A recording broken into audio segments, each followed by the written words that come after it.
Big postseason implications in this series. This weekend is the final home series for the Florida Gators as they host the Ole Miss Rebels. First of three here on this Friday night from KDC Show Presley Stadium. With that, we welcome you inside. Kyle Crooks alongside two-time All-American national champion Alicia Ocasio. So glad that you could join us here tonight. Very interesting series in terms of postseason implications for the Ole Miss Rebels. They need to win some games here in the final six of the regular season to get into the tournament. And for Florida, they're looking to get a top 16 seed, so they have to do some damage here over the next couple weeks. Absolutely. Both teams looking for some wins after a few losses over the weekend. Ole Miss looking to beat a ranked opponent and earn their 7th consecutive bid into the NCAA tournament, and the Gators looking to host another regional. And meanwhile, for the Florida Gators, it has been an incredible season for Skylar Wallace. That has been one of the big headlines for the Orange and Blue. Her case for SEC Player of the Year, well, it's on the screen right now, Alicia. Definitely a contender for SEC Player of the Year. She leads the SEC in so many different offensive categories. If Skylar goes, the team goes. Not only can she hit the long ball, but she can hit for base hits. She can get on base and steal, and she's just a catalyst for this Gators lineup. Yeah, 529 in SEC play is just ridiculous. Meanwhile, for the Ole Miss Rebels, they went into the transfer portal like most teams, but they got a real impact bat. 71 career home runs from Maya Stevenson, 12 this year.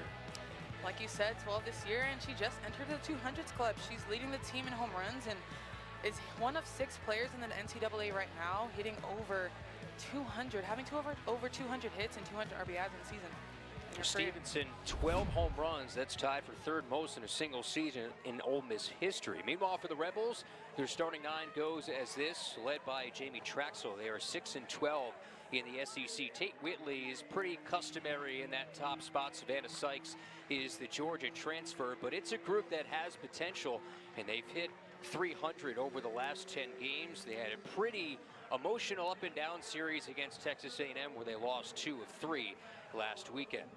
For the Florida Gators, they're trying to find the remedy inside the circle right now, Alicia Ocasio, and for that they'll go to Elizabeth Hightower, the veteran grad senior.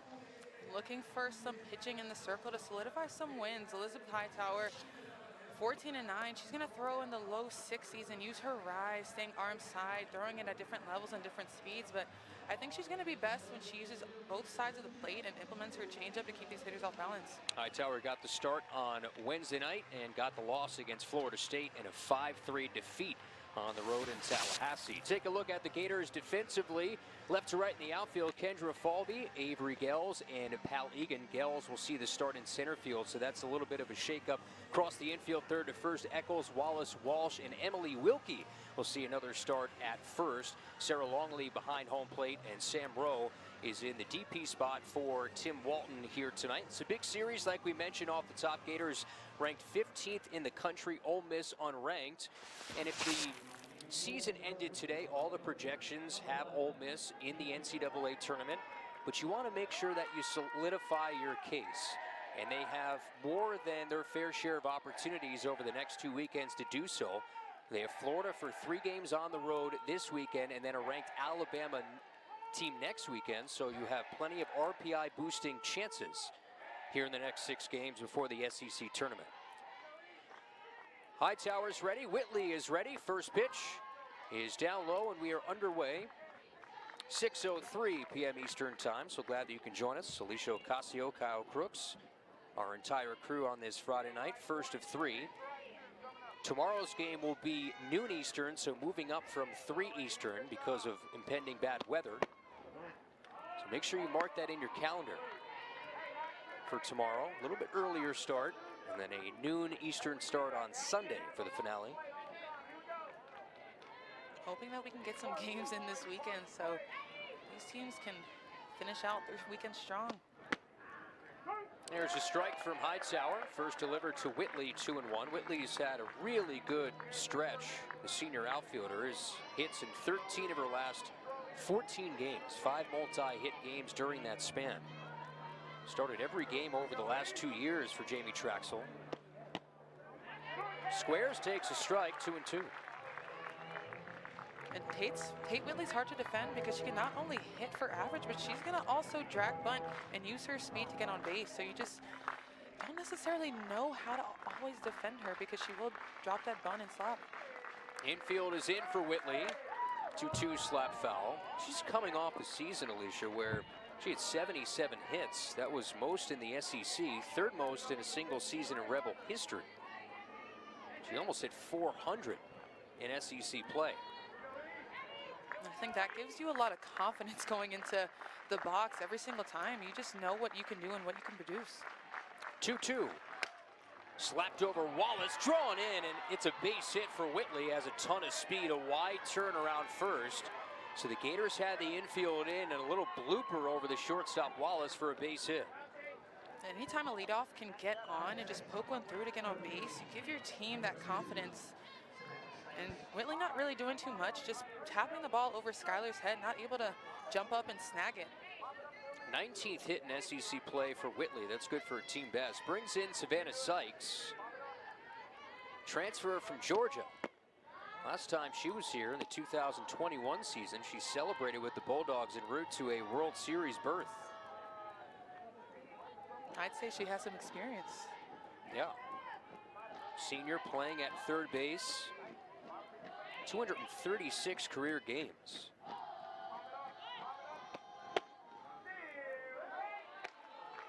And the feel around Ole Miss right now, they're 6-12 in the league, but they feel that they're one swing away, or one defensive mistake, getting rid of one or so defensive mistakes from having a handful more wins in league games. They had a tough series defensively against Texas A&M. They had 4 errors in the Sunday game. That was the season worst. And Jamie Traxel had the team go back and watch that tape. She said it was not easy to swallow. You can only imagine how hard it is to watch your mistakes, but it's also a learning lesson to see that and just be able to back pick there. Whitley just got back. be able to see that and just know that you can do better. I mean, they've worked hard in the offseason, as Coach said, and they know what they can do and how they can produce. It was a lot closer than maybe Whitley thought it was going to be. Late charge back to the bag. 3-1. Bunt laid down. Eccles thinking 2, but thought better of it. Does get the out 5-3. The first look for Eccles was to get the lead runner, but too much speed from Whitley. Sacrifice successful for Sykes. And Sykes looking for that sac bunt her whole at bat in order to play some textbook softball to get Whitley across to 2 in scoring position now. Does her job. That's the one thing about Eccles at third base is, the thought of trying to get that lead runner. Here's Paige Smith. All cards go flying after that swing and miss at home plate. Every single one of them. All 25 of them. That's how good that changeup was. Things started flying all over the place. It was, and I did say, I think Hightower's going to be more successful tonight if she uses that, uses both sides of the plate. But Smith's just swinging so hard, her game cards came out. And for those that don't know, Alicia, what is on those cards for the hitters? Well, typically the fielders are going to have the pitcher's signals on the top of them. If you take a look, you can probably see the fielders looking at the pitching signs in between pitches, but they're also going to have their hitting signs and probably first and third plays as well. 0-2 is popped up. Does this stay in the field of play? No, drifts about 4 rows deep, and a fan that had a glove brought it to the ballpark could not make the catch. I think he should have used only his glove hand instead of using both hands to reach out. What do you think? Yeah, he tried to make a two-handed catch, almost too fundamental. He was going too deep into the fundies there to make the catch. Yeah, you got to rely on your athleticism. Hightower ahead, 0-2. Pop foul. Ole Miss trying to have a big weekend offensively. Jamie Traxel believes that this team is due for a big weekend, and they have been producing better offensively in SEC games. Although you look at the numbers for them, 234 in league games as a group on the batting average. 0-2. Strike 3, inside edge, so Hightower gets the punch out. After that leadoff single, Whitley's still at second, now 2 outs. Hightower just doing a good job at making this ball dance. She touches the lower inside quadrant. Smith doesn't necessarily love it, but that's a great pitcher's pitch, especially this early in the game, to be able to establish that. I keep using that all game. There's Kayla Kamoku. Runner is taking off for third. Longley probably would have had Whitley at third base, but she just couldn't transition out of the glove. But really good heads-up play and instincts by Whitley to be able to see that early and take third base, knowing that she's 60 feet closer to scoring a run. So now runner at the doorstep with 2 gone. Kamoku eyes ball 2. Kamoku showing bunt. I would make the assumption that she's trying to make Hightower throw a strike. Native of Hawaii has reached in 10 straight games on a 4-game hit streak.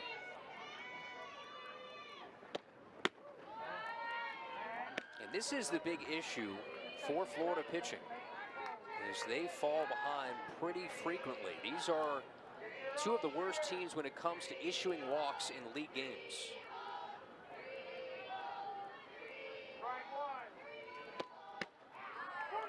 There's a strike. Kamoku thought it was ball 4, was getting set to drop the arm guard. And like you said, Kyle, if you're giving free passes away, if you're giving walks up, hit by pitches, it's almost like hard to. There's ball 4 on 5 pitches. Yeah, how about that mentality as a pitcher, Alicia, though, when you fall behind ball 1, ball 2, you've not seen a lot of strike 1s so far, at least over the last few weeks from this pitching staff. And how does that mentality change when all of a sudden you look at that scoreboard, it's 1-0, it's 2-0, and you're behind, having to play from behind? Yeah, like I was saying, Kyle, I mean, it's almost hard to defend. You have to work harder as a defense, and even in the circle, to be able to keep these runners off base. And in giving up these walks, you're giving up free passes and allowing them the opportunity to score. The Gators had big-time issues at Tennessee with walks. Just overall, during this 4-game losing streak for the Gators, they've had 20 walks to 15 strikeouts. Way too many free passes. Works ahead to Michaela Alley, 0-2. Everyday shortstop, hitting .302 this year. Senior from Corona, California. She has reached in 10 straight, as well as runners at the corners. 0-2. Change up, lifted to left, playable for Falvey. Makes the nonchalant catch, and that will do it in the inning. No runs, a hit, and 2 left. Half inning complete, Ole Miss nothing. Gators coming up when you come back.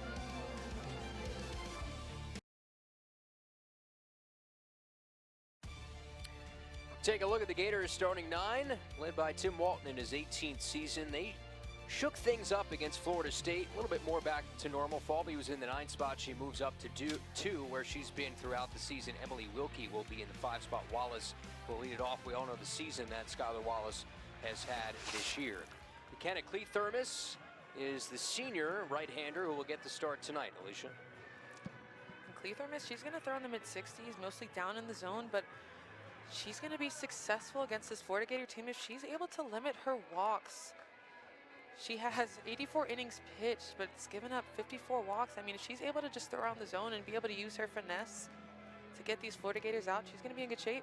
A nice piece, along with Caitlin Riley, Ansley Furbush, and the freshman Grace Sparks. Cleathermos transfer from Oregon. Had a rough final game against A&M in that series, where Ole Miss gave up 13 runs. How about this shift? Meanwhile, Alicia, this is the first time we've seen this all year on Skylar Wallace. 3 infielders on the right side. You have the first baseman playing about halfway down the line, and then look where Sykes is playing, behind the circle. Well, my first thought is that Skylar Wallace, her spray chart, I mean, even when you look at her, what she can do, she can just drop a bunt right there and be safe. But I would assume that Ole Miss looked at her spray chart and just saw so many balls getting hit to the right side on the infield. I mean, the outfield is still kind of evenly keeled, but this is the first time that we've seen it. It's quite interesting, actually. For me, what kind of took me aback was Sykes was playing extremely pinched in at short. I mean, Wallace essentially here could lay down a bunt and moonwalk to first base.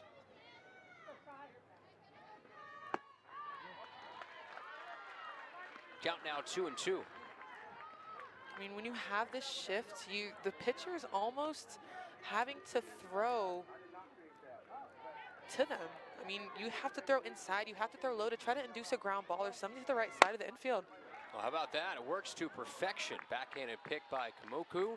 Throws on to first to get Wallace. Rare time she's been retired in SEC play. Take a look at the Rebels defensively. Well, we saw some pretty crazy shifting and shaking in their alignment. Whitley, Lassiter, Jones, left to right, Sykes, Alley, Kamoku, and Smith third to first across the infield. It's Brady behind home plate. Stevenson in the DP spot, their slugger with 71 career home runs. And McKenna Clethermis getting the nod here in game 1 of this 3-game series. Well, the shift does work. And now more conventional infield look against Kendra Falby, the lefty slapper. Fights off strike 1. I have to say, they executed that shift really well. I mean, Clethermis threw that drop ball and Skylar Wallace just rolled right on over. Does it make you think a little bit extra as a batter to say, well, now I can't roll the ball over? It makes you maybe think about it a little bit extra, think about your swings? I'd love to say that it doesn't, but sometimes it does. You can't help but look at the field when you're looking at the pitcher. So you do see a little bit more congestion on the right side, but for someone like Skylar who has so many tools, I mean, if I were her, I would have just dropped a bunt right down third base line and, like you said, moonwalk to first. 1-1 high chopper, tough play. Alley is able to field it, but Falby easily will reach on the infield hit. And Falby with so many tools, I mean, she can hit away, she can chop the ball just like she did. She can also drop a bunt, but does enough on that ball to get enough airtime for her to make it over to first base. We talk a lot about Skylar Wallace, but Kendra Falby's had a really good year. Even with what Wallace has done, Falby has led the team in hits. That's her 56th. And Eccles has had a good year as well in the 3 spot. Has 53 RBI. That is a team best. I think Charlotte Eccles has just been so consistent in the box. You know what you're going to get out of her each and every time she steps in it. The last 30 games or so, she's been pretty consistent. Has driven in 35 runs, has had 7 home runs. Bluffs at that pitch, takes high and away, 2-0. Even third in the SEC in RBIs with 53. And top 10 nationally as well in RBI. And the toughest to strike out in the league. Awaits on the 2-0. Eccles swings, drives one to right field. Jones twists back, and it's off the light post out in right field. A mammoth home run from Charlotte Eccles, and the Gators are on the board here in the first.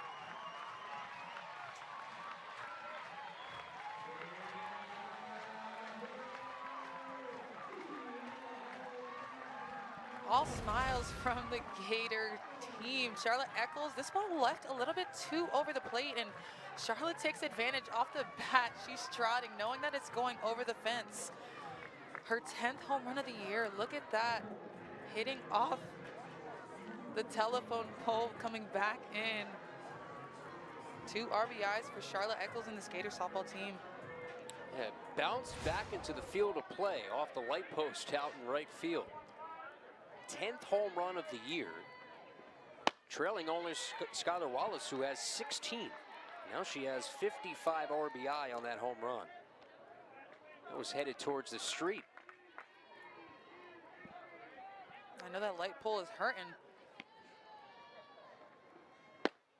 For Eccles, that's her 2nd home run of the week. She homered in game 3 of the Tennessee series, and that's exactly what it hit. Very high up that light pole out in right field. Walsh pounds this on 2 hops. Alley has got it. Rhythm toss on to first, and Walsh is retired.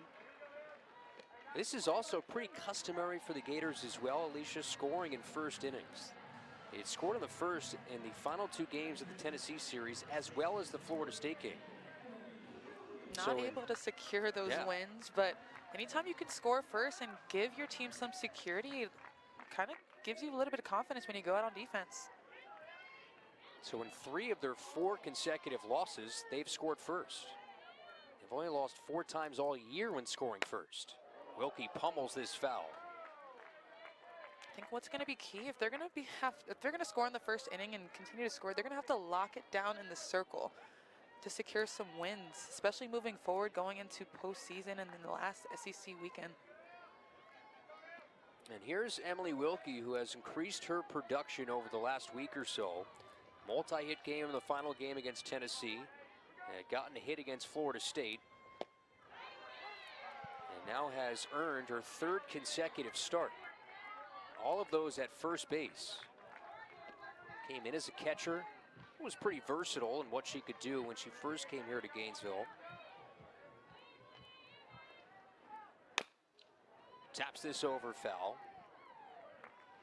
And I think that just speaks to the athleticism on the team and the depth that they're able to provide. When you have so much athleticism on the team, you can shift them around and move them in different positions and play around with it. I think that's what this Gators team has done.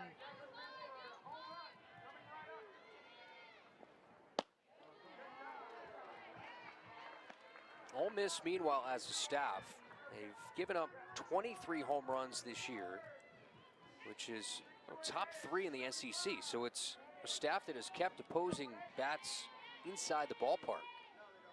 1-2. Uppercut in the air, playable left field. Tate Whitley has the shades on this cloudy evening, and that will do it.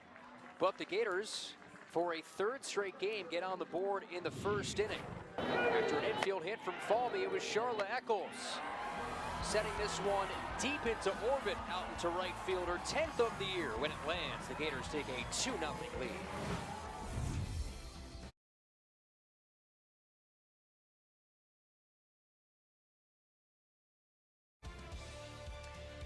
Gators hop on top, 2-run home run in the first inning off the bat of Charla Eccles.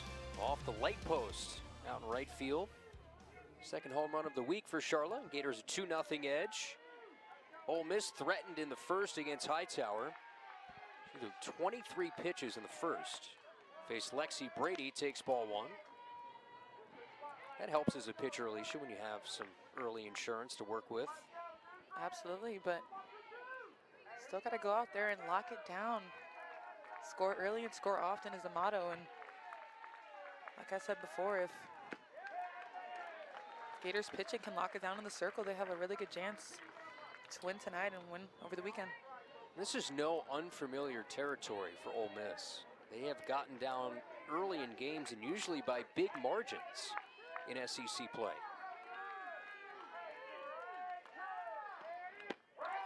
Brady got a piece, foul tips that into the glove of Longley. In the A&M series, Ole Miss got down 7 runs in the second inning. They were down 4 runs in another game in the A&M series after the first inning.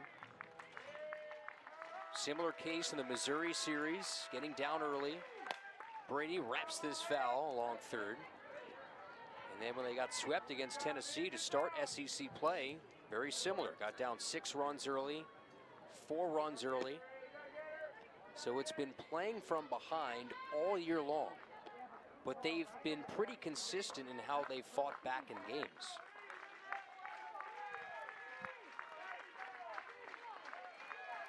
Ball and 2 strikes to Lexi Brady.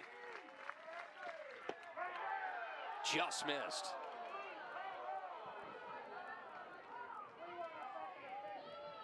This is the 9th straight start here for Brady. Hits in 6 of her last 8. Is one of the hotter hitters on the team at the moment. Got a piece. Hightower establishing that off-speed pitch early.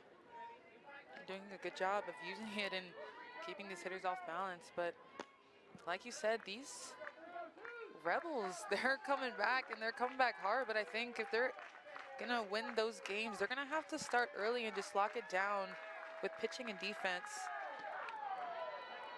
to be able to solidify those wins. Coach even said you gotta have 2 of the 3, pitching, defense, or hitting, in order to win ball games. And if they can just lock it down in the circle and be able to hold it down on defense, they're gonna win ball games.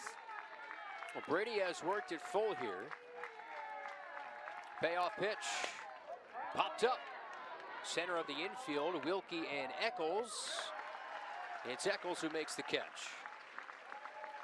Retiring Brady, who had a 4-for-8 weekend against A&M with a homer.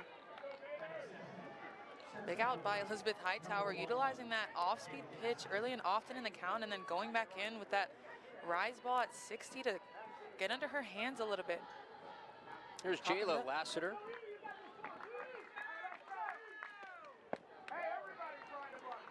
Talk about Swiss Army knives, because I'm sitting next to one, somebody who did just about everything that she was asked, and that was Alicia Ocasio.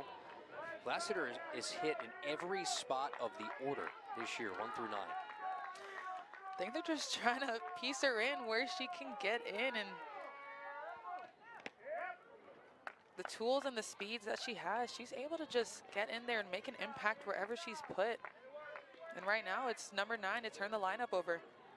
If I remember correctly, in your Florida career, you were pretty, it kind of fluctuated, didn't it, where you were in the lineup, right? It did a little bit. I think I found my spot. Coach Juan was big on analytics and numbers when it came to positions in the lineup, and I think I just ended up hitting 5th or 6th. It's where my numbers were better, apparently. It scrapes the netting. Yeah, you were usually slotted behind Nicole DeWitt, Kaylee Kvistad, right, in the lineup? Yeah, in and your I was later years. Yeah, some of the best hitters to touch this field. I was honored to be able to try to protect him in the box, but you know, I think that's what preseason is for. 1-2, bash right to Hightower, makes the Air Jordan grab on the hop, and gets Lassiter for the second out. Hightower just helping herself out. This pitch on the lower outside corner, and Lassiter just rolls over, but Hightower able to stretch out and use her athleticism to grab that and flip it over to first, help herself out for the second out. Hightower very good at fielding her position inside the circle. And here's Maya Stevenson, 71 career home runs in the 8th spot of the lineup. But she is also somebody who has fluctuated up and down the order. And what a luxury this is to have in your 8th spot, 12 home runs. Transfer from Marshall. Fooled on the change, 0-2. Yeah, Maya, I mean, hitting 8th, but making a huge impact already in her appearances with the Rebels. I mean, 12 home runs this season, like you said, entering the 200s club. Her 71 career home runs is the most of any active player in Division I softball. Like Alicia mentioned, she's in the 200 hit, 200 RBI club. There's only one of 6 active Division I players who can say just that. 3 infielders on the left side for Hightower's 1-2. That swung through for strike 3. Hightower again pulls the string, picks up her second strikeout, works a 1-2-3 second. For middle of 2, Gators up 2 here in game 1.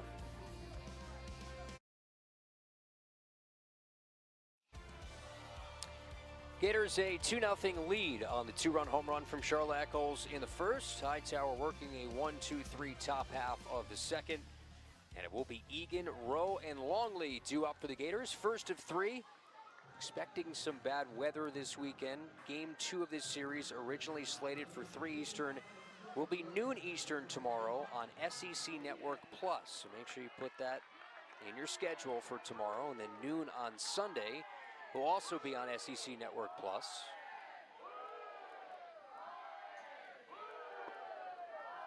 You got all that, Alicia? All the changes for the weekend? I wrote them down. Put them in my calendar. There is some wind here, clouds overhead. Wind is whipping a little bit out towards center field for any balls in flight. Egan takes strike 1. And that's just this time of year in Gainesville. It gets warm, it gets muggy, but then you get the violent thunderstorms that come through, which has been the case over the last 2 days in this area. Yeah, once you hit hurricane season in Florida, it's going to rain every day at 3 o'clock, just about. Yeah. Gators in the fight to host a regional, and I'm sure go through, if they do, some rain delays in the process. And That was the case last year in the SEC tournament when it was hosted here in Gainesville, and pretty customary in regional and super regional play.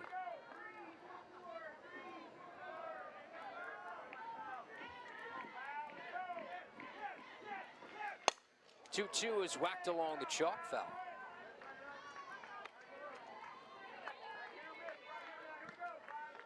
Anytime there's rain delays, like you said, Kyle, it's tough to stay in tune and just stay warm to be able to keep going and finish the rest of the game. Gotta kind of turn it on. Golfed on a hop over to Alley at short. Nice play for the first out. Did you have any rituals or a schedule that you went through when you had a long rain delay? I know you want to stay loose and all that, but do you guys do things as a team in the locker room? Definitely want to stay loose throughout that time and kind of keep our mindset sharp to be able to go out and continue to compete. But I think the biggest thing for me and the Gator team that I, was a part of is just stay loose. And with that, we just kind of blasted music in the locker room and just made jokes and had fun, really. You see in college baseball and softball, not so much at the professional level, but sometimes you get the dance competitions that break out between dugouts. Yeah, I love to see those highlight reels on ESPN or other media sites. First two out of the zone to Sam Rowe. Second inning of work for McKenna Clethermis, the Oregon transfer. But a nice compliment to Caitlin Riley. 3 seasons with the Ducks at 18 wins, about a 3.5 ERA. 2-0 is fought off foul. Former Missouri Gatorade Player of the Year, Clethermis from Wardsville, Missouri, so went a long way to start her collegiate career from where she was from. She's had some real sparkling moments. Had her ups and downs in the A&M series. Had a game where she had 8 strikeouts. The next day, she couldn't get an out. Gave up 4 earned runs. And sometimes you just don't have your best stuff, and that's okay. And honestly, I think in this game, the score doesn't necessarily reflect how well she's doing right now. I mean, she had 1 pitch that she left a little bit too plated to Charla. But other than that, she's inducing a lot of ground balls and getting some outs. Ole Miss as a staff comes in with a 2.51 ERA. And that places them just about in the middle of the pack. Clethermis over a 5 ERA in SEC games. Payoff pitch. Rowe, protective swing. Remains full. I bet she's happy she just didn't hit her shin or her ankle on that one.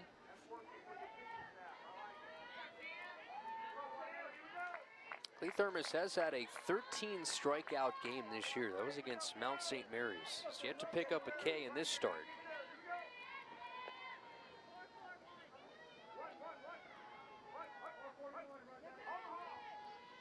Payoff again. That hit Sam Rowe. She was looking to load up on a swing, but that hit her on the arm. Will jog down to first, hit by pitch here with 1 out. I think regardless, if she didn't get out the way, she would have taken first base because it was a ball. You're lucky it didn't catch maybe a part of the bat, make it a foul ball. So Rowe will head down to first. And will be another shift here for Ole Miss. This on Sarah Longley. 3 infielders on the left side. Outfielders pretty much straight up.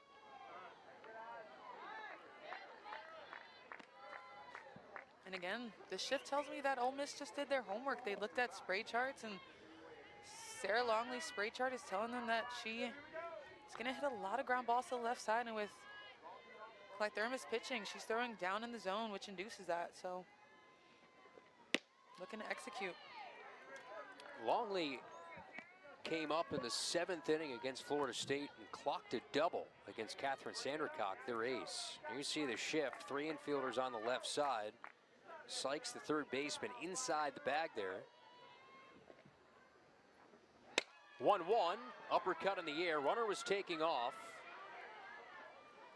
Twisting back into play, Tate Whitley makes the catch. Took an odd route to it for the second out.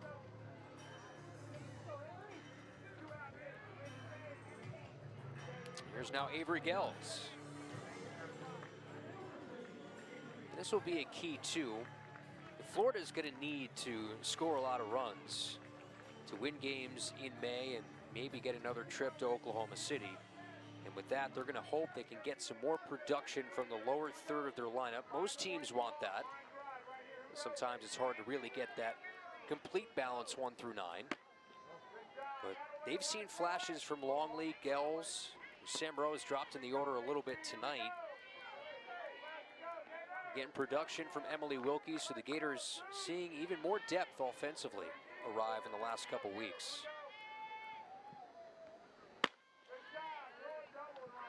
And if the bottom of the lineup can produce and just roll over to the top, to be able to get some more batters on and score some more runs, with Skylar Wallace at the top and Kendra Falmy with so much speed, like you said, they're going to be in good shape. Gels ahead 2-0. Here it comes. Well, now if Gels gets on here, you have Skylar Wallace on deck with 2 outs. This has been a key, according to Jamie Traxel, getting that final out in innings. Sometimes has eluded this group. Red light and ball 4 as Gels will reach, and now it will bring in the favorite for SEC Player of the Year, at least in my mind, Skylar Wallace. And like you said, Kyle, that last out is big, especially in a situation like this, having Skylar Wallace up, but not only just Skylar Wallace up, but 2 runners on with the opportunity for Skylar Wallace to hit another home run or another base hit to score some more runs, get him on the board. So that out was a big one, but not able to execute. Let me ask you this, Alicia. Would you think about walking Wallace here to load the bases to face Kendra Falby? I absolutely would. Kendra Falby, you have the option to make her induce a ground ball naturally. She's going to slap most of the time. So, I mean, with 2 outs, you're able to field that and just throw to any base with bases loaded. Skylar Wallace here, a home run threat. And really a threat in all aspects. You put her on, you're going to get her to steal if there's nobody in front of her. So definitely an option because they have an open base.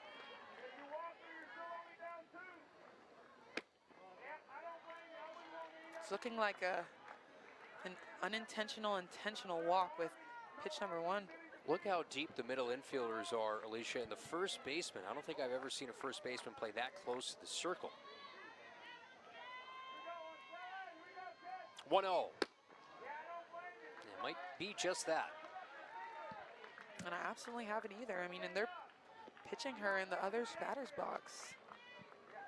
So they're definitely trying. If she's going to swing, she's going to hit it to the left side or up the middle. You look at the catcher, Lexi Brady, she's almost setting up in the other batter's box. So this is essentially an intentional walk, but won't go down as such. See where Brady sets up behind home plate. Look how far out she is. Yeah, she's not even really splitting the chalk line. She's behind the righty batter's box, and exactly what you said, Kyle. They're walking her to try to get an automatic out or force out at one of the bases. Well, now you're passing the bat to a .386 hitter, and somebody already has a hit tonight.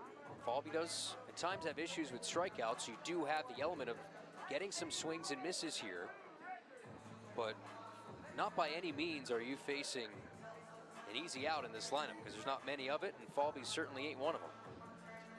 Absolutely, and devil's advocate, Kyle, I mean, you have Clythermis on the mound, and like I said before, she's going to produce a lot of ground balls, and when you have Kendra Falby up, who you know is going to most likely hit it on the ground, they're taking their chances and they're placing their bets to try to get a ground ball to throw to one of the bags and get the 3rd out of the inning. But it's the matter of being able to, like I said before, to execute that. I mean, we talked about them getting the last out of the inning, and I think right now they're just going to have to lock in to try to keep the Gators at 2 runs. So it will be Falby here. Rowe at 3rd, Gels at 2nd, Wallace at 1st. All on free passes. Corner infielders in. First to Kendra is low.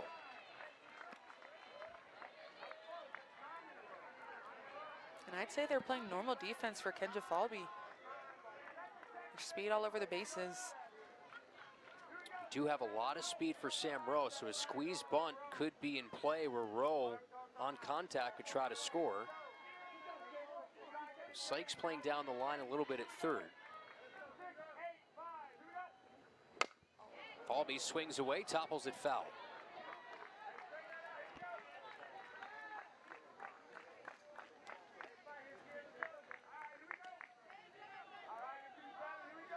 Ole Miss trying to avoid another big early deficit here in SEC play.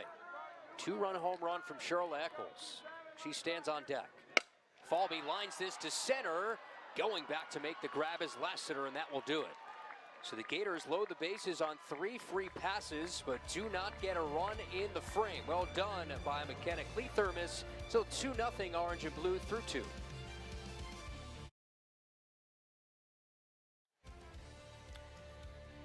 Gators a 2-0 lead, had a chance to expand on that in the bottom half of the second. Left the bases loaded.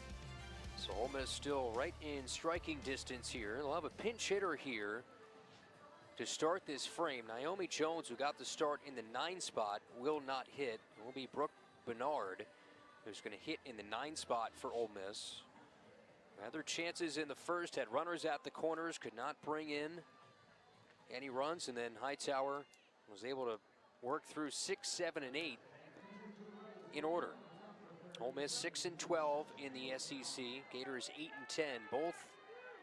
It's a big series for their postseasons, whether it's for the Gators trying to get a top 16 hosting seed or for Ole Miss just getting in the tournament.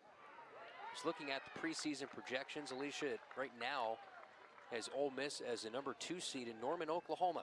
Take on the Oklahoma Sooners. That's a tough draw. It absolutely is a tough draw going against the number 1 ranked team. But like you said, a big weekend for both teams. Florida trying to host a regional. I mean, they're used to hosting. Last year didn't get to host the Supers, went to Virginia Tech for Super Regionals, but trying to stay here on home turf.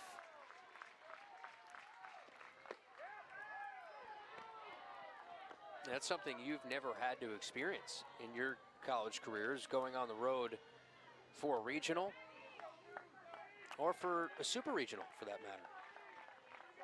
I had the honor of staying in KDC Scholl Presley Stadium for sure, but in order to do that, you got to stay up. You got to stay up in the rankings.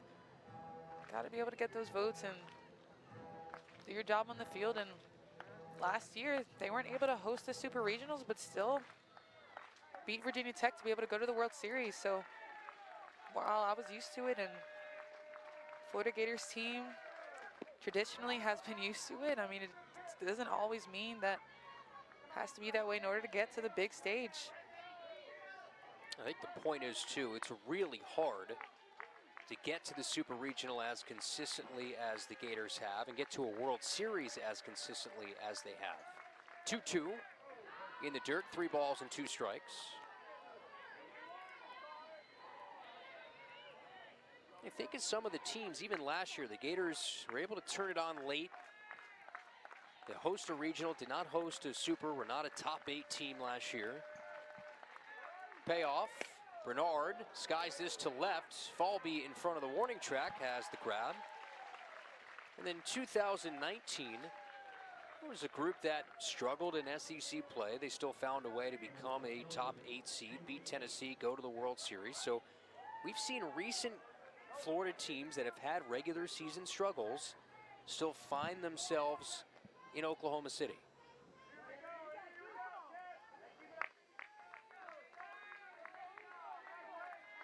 Back to the top of the lineup, Tate Whitley takes outside. I think that's the beauty in softball. And you have preseason, you have conference, you also have postseason. So if you can turn it on when the time is right going into postseason, you're going to be in good shape. You're going to be able to. Nice backhand Wallace. The throw is high. Whitley will take off towards second. Wilkie tracks it down, and Whitley will head down to second on the throwing error from Skylar Wallace. Would have been a tough play. Either way, probably would not have gotten Whitley, but on the throw will get an extra base.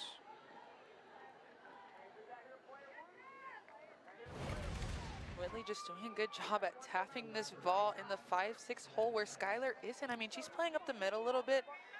Skylar tries to get the throw off, but just a little bit high, leaving Whitley the opportunity to clinch second. Now runner in scoring position.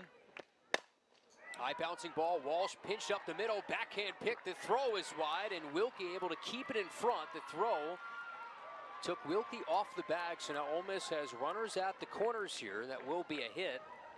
It's a nice play just to even glove that for Walsh.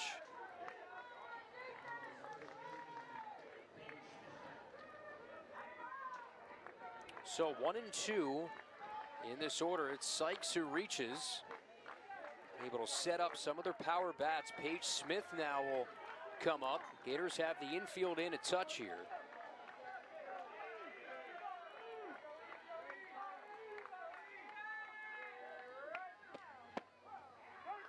Runner takes off, first and third play on. And it will be a stolen base. Delayed steal from Sykes, who's trying to draw a throw to maybe get the speedy Whitley to take off for home. And Smith showing bunt, trying to get those corners in to try to make it a little bit easier for her. But like you said, she was trotting in a second. Now 2 runners in scoring position for her to hopefully hit in. But even in this situation, all it takes is a little poke through the infield or even a sac fly deep enough for Whitley to be able to score from third with her speed.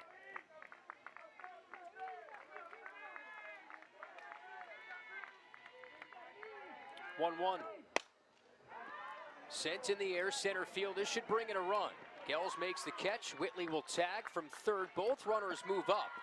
Sac fly brings in a run as Paige Smith has the first run of the series for the Rebels, her 32nd RBI of the year, and it's now 2-1. Really good job by Paige Smith at getting enough behind that to get it deep enough for Whitley to score. I mean, Kendra Falby is just a little bit too far back with this ball hit, and now Whitley brings in the first run for the Rebels. And I think that just speaks to those mistakes on defense. You just can't make those because now, like I said before, it just makes it a little bit harder to defend. Giving up those free passes and allowing Whitley to advance to second on that bad throw. So a couple of infield hits, a throwing error, which allowed Whitley to head into scoring position. She eventually scores here. First 2 out of the zone, Kayla Kamoku reached on a 5-pitch walk in the first. So some trouble here for Hightower, the veteran of the staff. Brad Senior got the start on Wednesday against number 4 Florida State.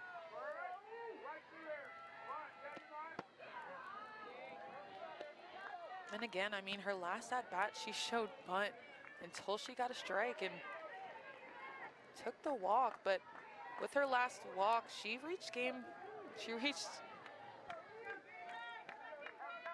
base 11 consecutive times.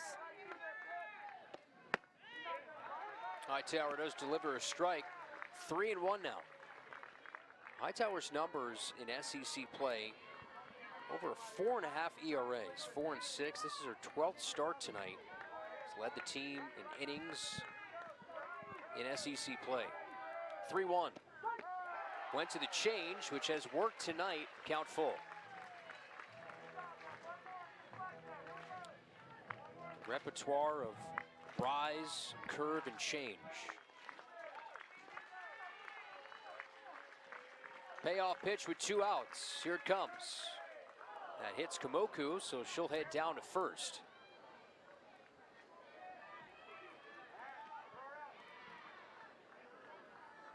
Anticlimactic end to that at bat.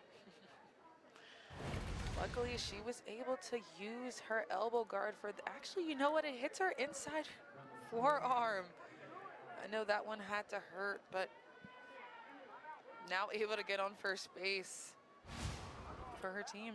Well, she can say she's reached at 11 straight as pitching coach Mike Bosch will come out. And for Hightower, you go through her career trajectory. One point was an All-American a couple seasons ago at a really good 2021 under the guidance of pitching coach Mike Bosch. 117 games and a 1.61 ERA. Was a true ace, throwing 156 innings. Last year at a career high 167 innings. Now this year, Coach Walton has to in ways piece it together a little bit in that pitching staff. He knows he has the offense to keep up with just about anybody. Gators having beaten a good Georgia team a few weeks ago in this ballpark.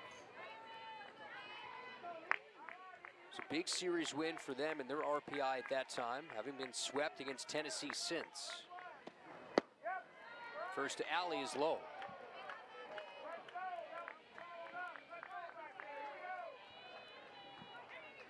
Meanwhile, Ole Miss has only won one SEC series this year. That was against Missouri.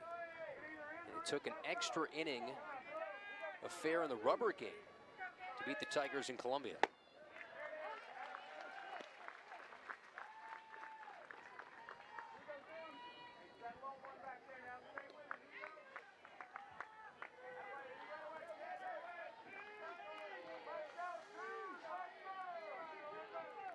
Second time Ole Miss has had runners at the corners.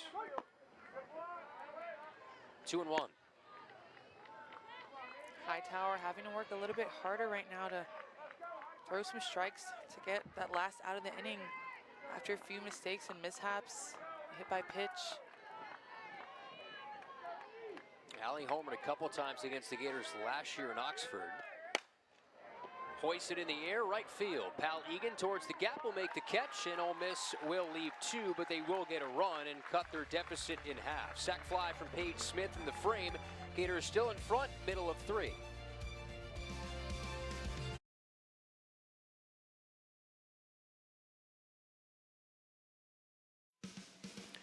Ole Miss gets one back in the top half of this third, but Florida still in the lead thanks to Charlotte Eccles right there on your TV. This back in the first inning, Alicia, a home run off the light pole. I don't think I've seen a home run off the light pole in this ballpark since I've been here. Yeah, I can see the dent from here. I mean, that hit was beautiful. The backspin, I mean, she stood on it and gave her team a chance to go up 2-0 and looking for another home run. Possibly this at bat. 10th home run of the season. Her career high is 15 in her junior season.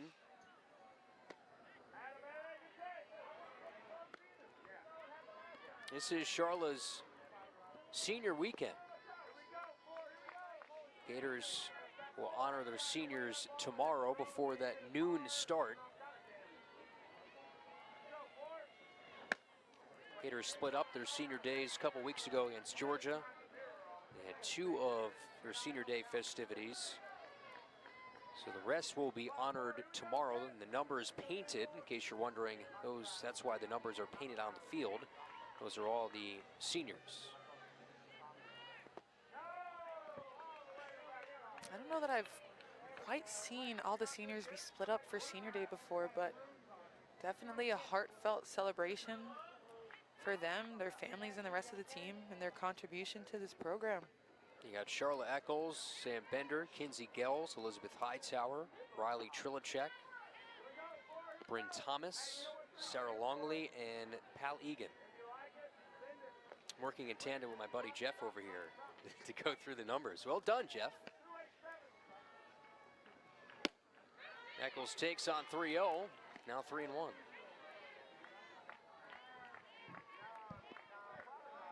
So it will be an emotional day tomorrow.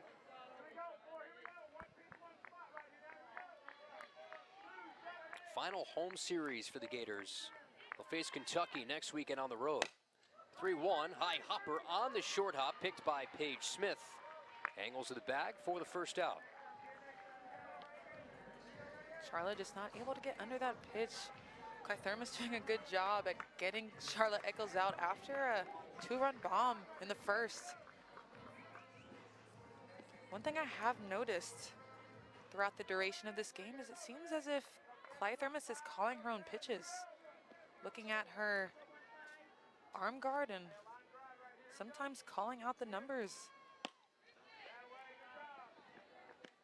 Yeah, pretty customary, right, to have the catcher look to the dugout, get the sign. The pitcher look to that wristband to get the call. Typical. It's I know almost routine. I know for a while, Ken Erickson at South Florida, he would have the battery pitcher and catcher call their own game, and it was pretty rare throughout Division I softball. That's when Georgina Cork was there. Time call, Jamie Traxel comes out.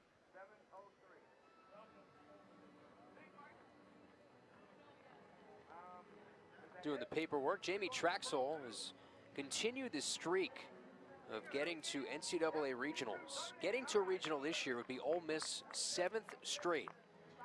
And she has gone to 2 consecutive postseasons. They will have a pitching change here, so that's why Jamie Traxel went to the lineup card. Clee Thermos, her night is done, and Ole Miss will go to the bullpen for an arm.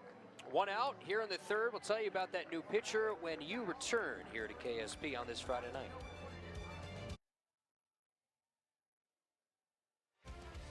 So 2nd arm of the night for Jamie Traxel and Ole Miss. They will go to the righty Brooke Vestal. Alicia, the senior right-hander, native of Texas, transfer from Oklahoma.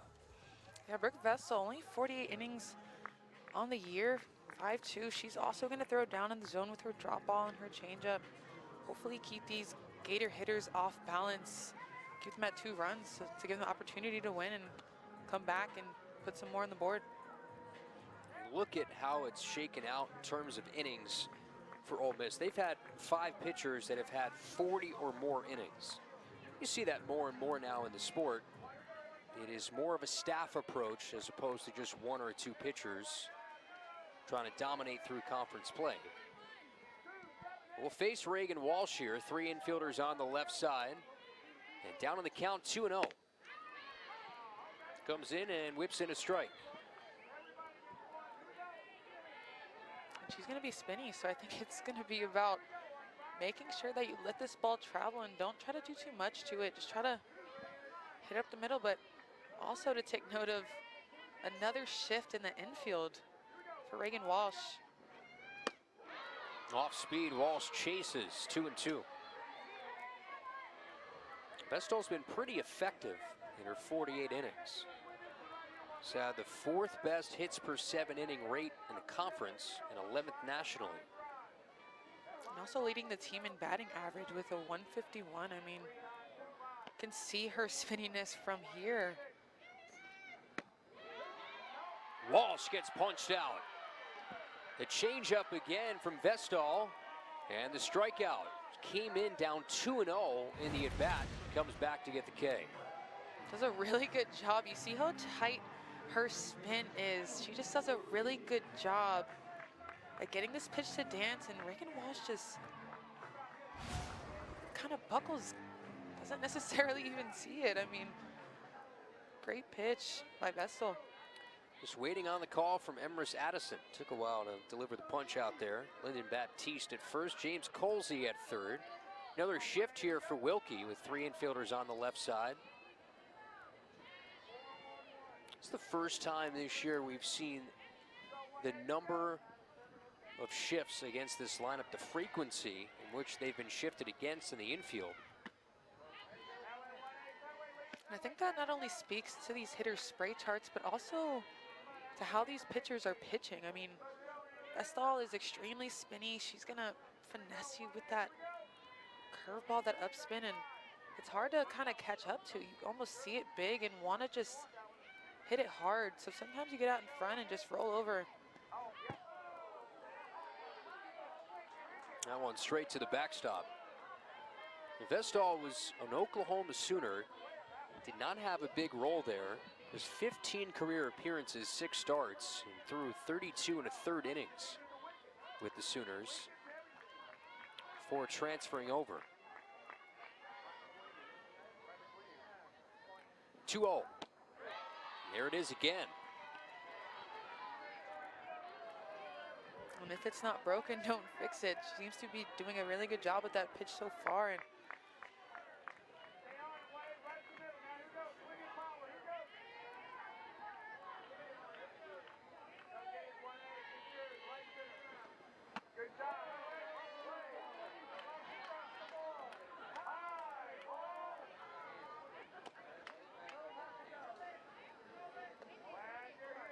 quite an adjustment when you go from Kythermis to Vestal. You have Lowen down in the zone a little bit harder, and then you have Vestal coming in really spinny. So definitely an adjustment for these Gator batters.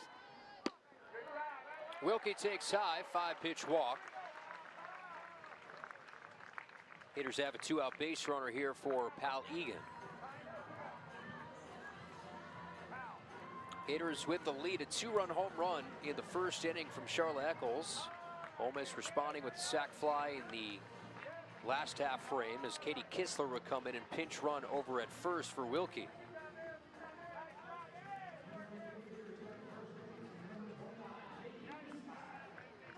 Reset, what's at stake? The Gators trying to host a regional, have 6 games in the regular season, the SEC tournament to bolster their resume. Right now they're 15th in the country. Ole Miss unranked. They're trying to get into the tournament, but they have a top 30 RPI, 9th best strength of schedule. And coming up, the Gators will have their second meeting in the midweek against Florida State. That will be at Katie Seashell Presley Stadium on Wednesday. Gators have had a real torrid stretch on their schedule, whether it's been Tennessee, Florida State, Georgia. Another radical shift too here, Alicia. 3 infielders on the right side now. It's very similar to what we saw the Rebels do against Skylar Wallace. Absolutely, and when you have a lefty up like that with such great spin, a lot of the times you're gonna come around that ball and roll over. And that hit Pal Egan. So she will head down to first. Kistler is caught in between of what just happened. Jamie Traxel is going to come out, but Emrys Addison had told Pal, yeah, that's your base, go take it. Let's see if it did hit him. Yep, it did. You could see the ripple on the arm guard. All it takes is a little skim.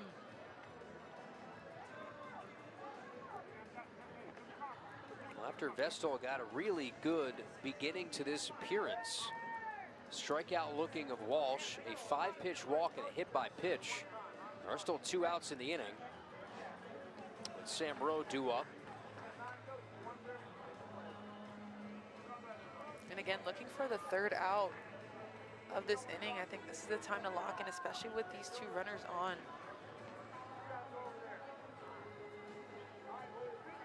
Meeting of the minds on both sides. Got a chance to talk to Jamie Traxel yesterday, Ole Miss head coach, and she had reiterated that we have not played our best yet. Still looking for a complete game on both sides of the ball. Again, they went back, watched that 4-error performance against A&M when they had the chance to win a series. They had a walk-off in game 1 of that series against the Aggies. They just want consistency this weekend. A lot of that on the defensive side of things, where it's been a little bit up and down in conference play. Now it's Sam Rowe with first and second. First tour is down low. And that's what you strive for as a team, as a staff in the box, is just consistency, repeatability. And like you said, coach says they're not in a bad place, but want to continue to do better, especially going into postseason. Try to get a bid.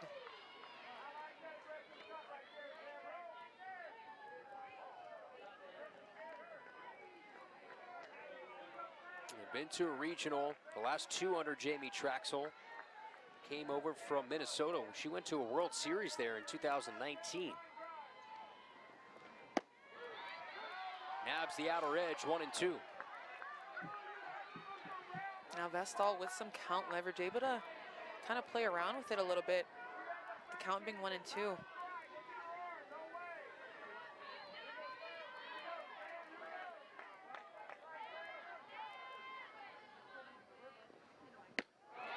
swings through it, and Vestall gets out of the jam.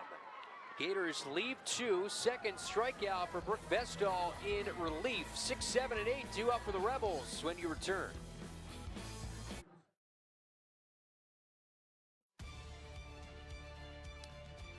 '15th ranked Florida Gators up 2-1. 2 runs on 2 hits, an error. Ole Miss a run on 3 hits and no errors. Gators leaving 2 in that 3rd inning. They've left a total of 5 on base. Ole Miss is left on 4 through the first 3. Big series for both of these teams. Rebels will have the Alabama Crimson Tide and their regular season and conference play. And then the Gators will head on the road. Kentucky Wildcats for 3 games. And then it's on to the SEC tournament in Fayetteville, Arkansas. That's also a chance to boost your resume. Lexi Brady leads it off, and the first hits her. Not a good start here for Hightower in the 4th. Hightower establishing that lower inner quadrant to righties early in the game, trying to throw it once again, but gets it a little bit too inside.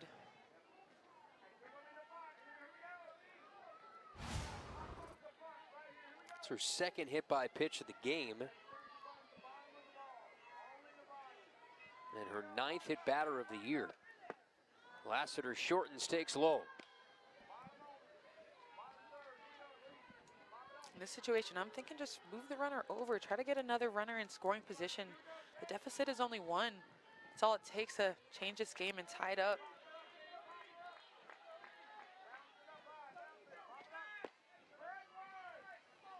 And again, a similar trend to what we've talked about for Hightower and the staff.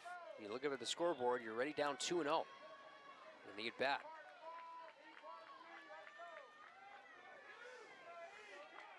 Got to be able to come back from a hit by pitch or a walk and throw a strike.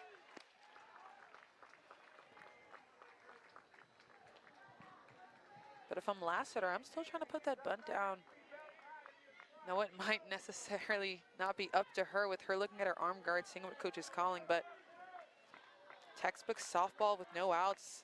Good bunt here at the plate. Sharply rolled past Eccles into left field. Nice swing from Jayla Lassiter. And 2 on here in the 4th, still nobody out.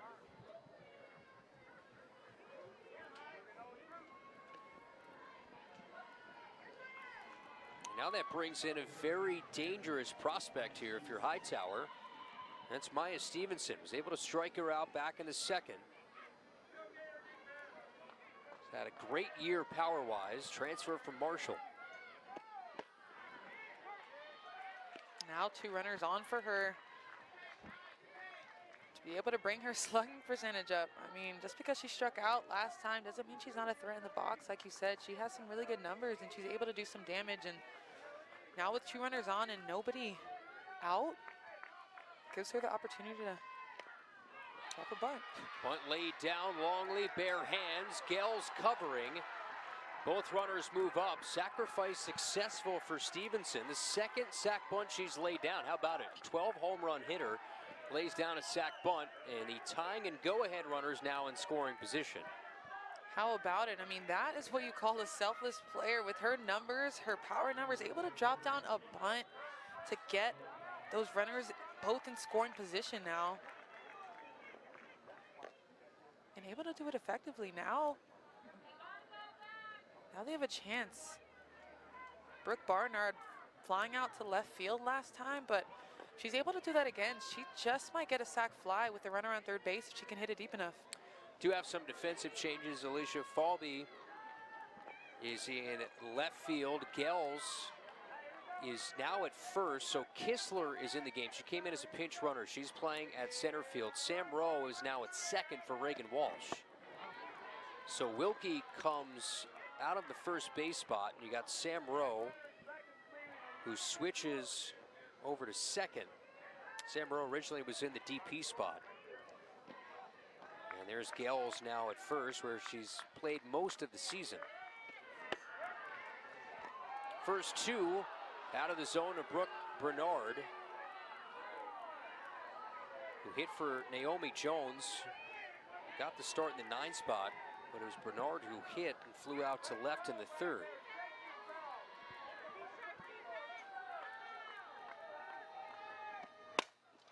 Whacked in the air, left center field. Some jolt behind it to the warning track off the base of the wall. This should bring in 2. As 1 run scores, it only does bring in a run. It will be a double for Brooke Bernard. And we are now tied at 2 here in the 4th. Why hit a sac fly when you can hit a double like that? I mean, Barnard just does a really good job at getting to this ball, low and inside, staying in her legs, making sure that she's getting all of it. Able to tag up and get another run in to tie the ball game. I mean, this is a big run and big hit for Barnard, calling a timeout for the Florida Gators. So a double from Bernard, and Tim Walton comes out to lead. This will now bring in a new pitcher for the Florida Gators. We will have a pitching change. Ole Miss knocking on the door to take a lead. It will be Riley Trilachak when you come back.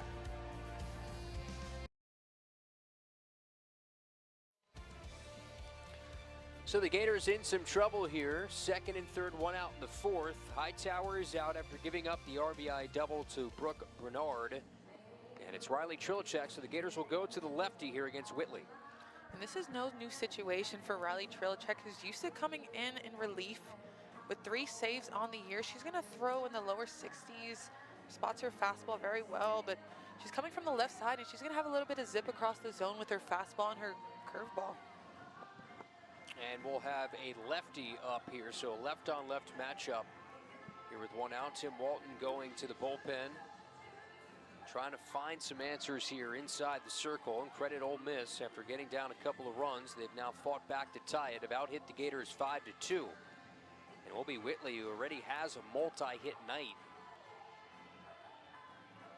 to bat here. Big game for both of these teams to start the weekend. Trilachak will have to go up against last year's SEC leader in hits.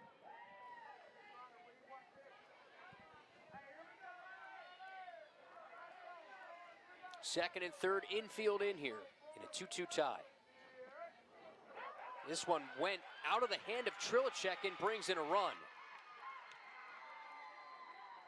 Lassiter scores, and boy, I don't think I've ever seen that before, at least to score a run.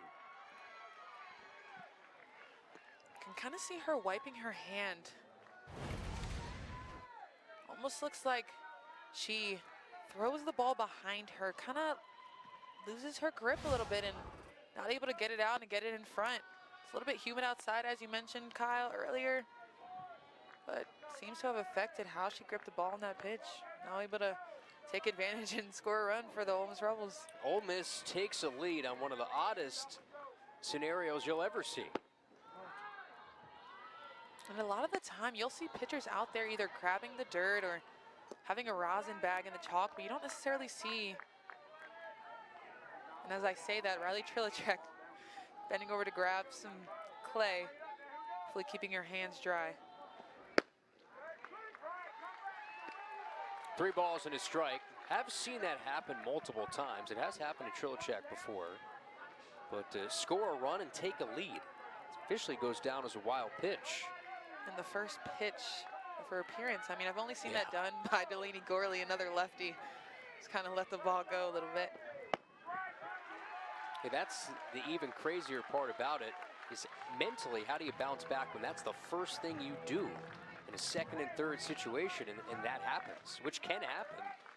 Kind of a freak accident. I mean, you don't plan for that, obviously, but you just kind of have to bounce back and have the next pitch mentality and just try to throw a good pitch coming back. Bounces this to first. Gels, well done, applies the tag, going halfway down the line. Runner stays put at 3rd. So credit Trilachak. She got down in that at bat. The run came in on that wild pitch and still was able to fight back to get the out. And even on that play, I mean, Trilachak doing a good job at inducing a ground ball. But Gels going for the tag. The runner getting out of the baseline a little bit, but she can see that and she waves off and umpire confirms her out. Brings in Savannah Sykes as strike one. Also of note, Ole Miss has not won a game here in Gainesville since 2014. They have not won a series in Gainesville ever. Was swept last year by the Florida Gators. Clocked on a line to left, Falby over, makes the grab, and that will do it. So Trilicek limits the damage. RBI double from Brooke Bernard, but the go-ahead run comes in on a weird wild pitch. Gators down one, take the bats on the other side.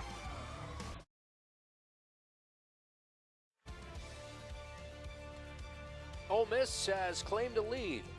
2 runs in the top half of the 4th inning. Take a 3-2 edge here in game 1 of this series, 8-9-1 due to the plate here for the Gators. So Hightower running into some trouble tonight for Florida in 3 1/3. About 3 runs, 2 of those earned on 5 hits, a walk, and 2 strikeouts. Second pitcher here for Ole Miss, Brooke Vestall, is in. Utilized that changeup a lot in the 3rd inning. Was able to get a strikeout of Sam Rowe to end a 2-on, 2-out threat. And that pitch is so spinny. I mean, the way that she's throwing it and just coming across her body. See it big coming in, and it's hard to almost get your bat behind it when you see it coming in so big. You move up in the box a little bit against an off-speed pitcher like that. I mean, everybody's approach is different when you talk about what a pitcher's throwing, but it doesn't seem that they've made an adjustment in the box. I think what they're trying to do is just try to stay on it, get inside of it. I think if I was up to bat, that's exactly what I would do. You see Sarah Longley go into this timing slap right now with 2 strikes.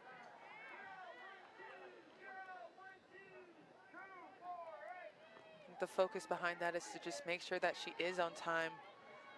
Vestall's off-speed pitch. Rolls this over, foul. You still see a shift in the infield. I mean, 3 infielders on the left side again for Sarah Longley. They are banking on an infield ground ball or something on the left side.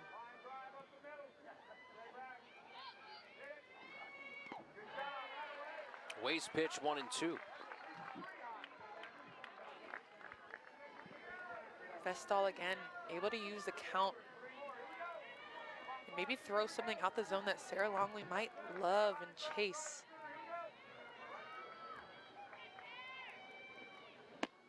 Swings through it, strike 3. 3rd strikeout for Vestall.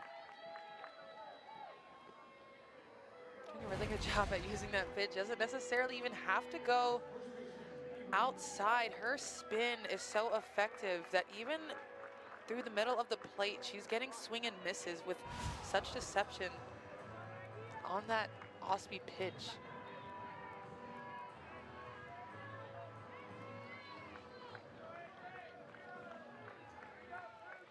Now another shift in the infield.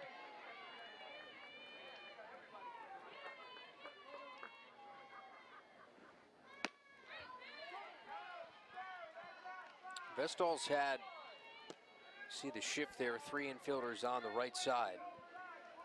And what these shifts are telling me is that they're just banking on these Gator hitters on rolling over and hitting ground balls to their pull side. Sarah Longley on the right side, and all the hitters on the left side of the field, and then now you have Gales on the left side with all the fielders on the right side of the field. And Sykes down the line enough to maybe eliminate a possible drag bunt down the 3rd baseline.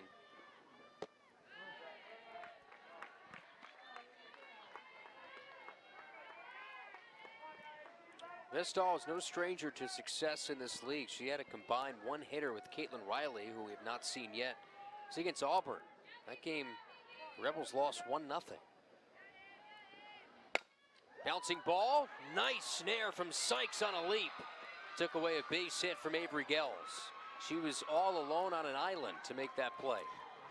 Indeed she was, and I think if they're playing normal, I mean, she might have been safe. You see this pitch through the middle of the plate, but like you said, Sykes just does a good job at drop stepping, using her athleticism to now go back. You see how she leaps in the air, now gets to a good position to make that throw and get Gels out.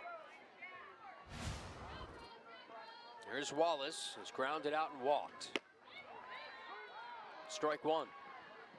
Entering the week, I mentioned all the numbers that she's had. One of 4 players currently with 50 plus hits, 50 plus RBI, and 50 plus runs scored.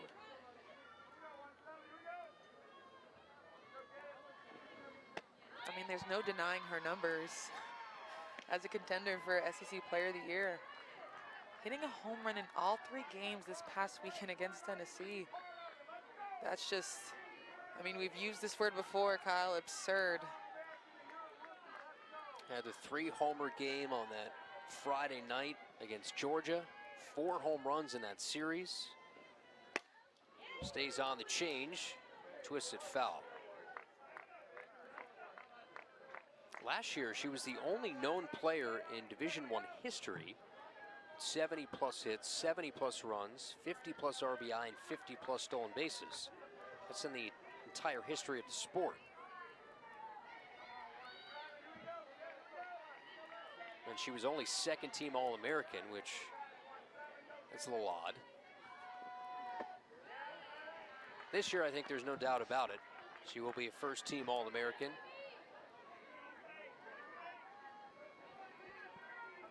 Hard to deny those numbers again.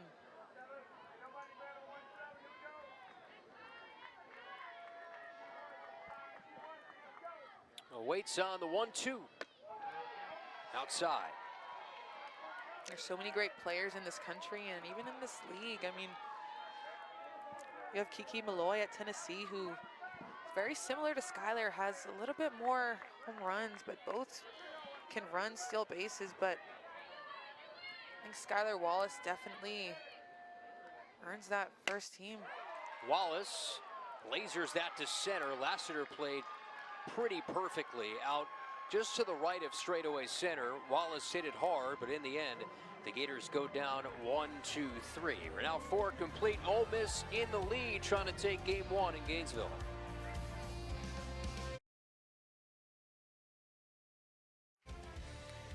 It's that time. It's time for the YMCA here at the ballpark. She was doing it before. She's getting into it. It's usually Smiley on the field crew doing the YMCA, but got the whole stadium standing doing it. Yeah, Smiley's usually in the center of it all as he rakes the infield, heading into the 5th. Riley Trilchak goes back to work. Trilchak came in after Hightower had given up an RBI double, which tied the game.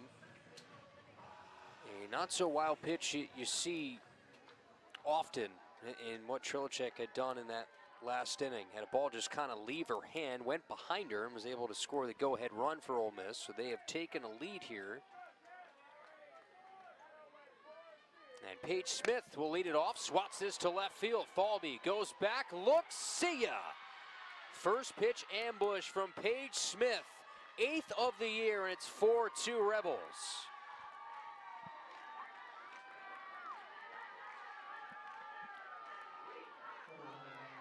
And it's all smiles and hugs for Paige Smith and the Rebels as they put another run up on the board. I mean, this pitch does a really great job of just getting inside.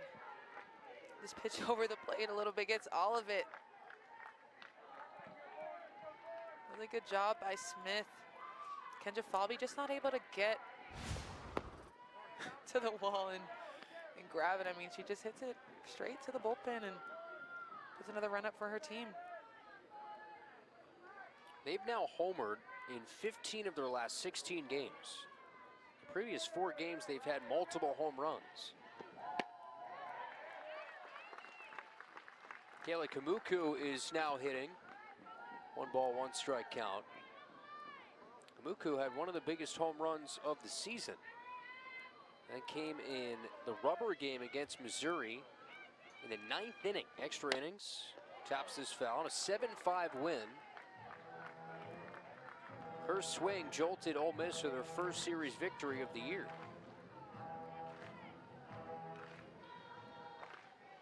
That was Ole Miss' 6th hit. First pitch of the inning. Did she check her swing? Yes, said Lyndon Baptiste over at first. The crowd was still doing the YMCA when Paige Smith sent a ball over the wall.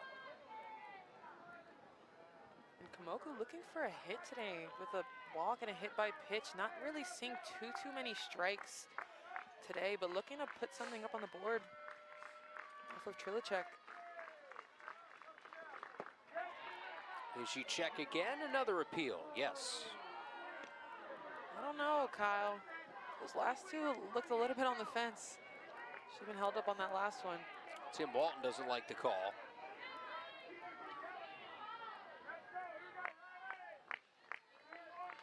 Well, now it's full here.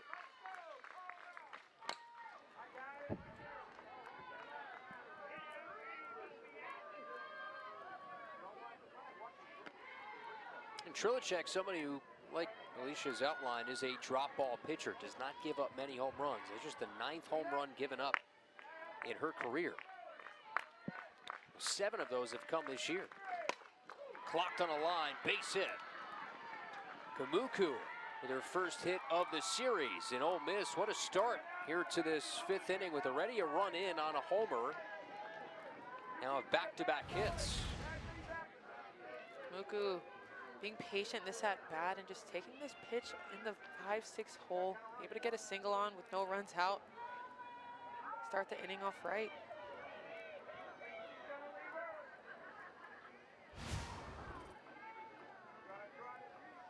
But I'd say she had a few new lives.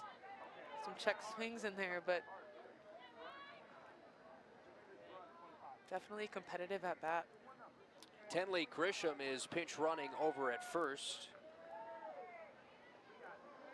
So Ole Miss will put some speed on here in the 5th. After Trilicek had given up 3 runs, 2 of those earned, lasted just 3 1/3. Trilicek in some trouble here with the run in the 5th. And Michaela Alley will now hit. Lifts this on a line to right. Pal Egan makes the catch. Correction on that pinch runner too, by the way. Over at first base. No, it is Tenley Grisham, so it is 25 over at first base. Nonetheless, first out. Ole Miss looking for some security, knowing the numbers that Florida has just put up, even though getting swept by Tennessee and losing against Florida State, has still gotten a lot of hits throughout the last 4 games, even with their losses. Brings in a red-hot Lexi Brady. Is 0 for 1 tonight. Popped out, hit by a pitch, and scored. Flares this over first, a fair ball. Grisham around second, heads towards third, and it will be a base hit for Lexi Brady. Now has hits in 7 of her last 9 games. And another swing this game. This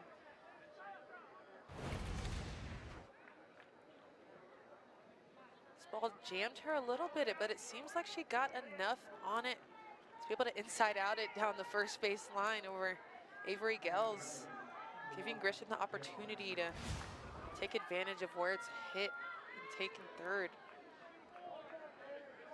And what an emergence for Lexi Brady, who has taken over as the everyday starting catcher. 9th consecutive start tonight. When you're able to produce like that, I mean, it's a no-brainer to put you in the lineup. Jayla Lassiter, runner takes off, throw down to second. Wallace applies the tag, but that will bring in a run. So the Gators essentially traded the out at second for the run. As Grisham scores, Ole Miss is arguing obstruction.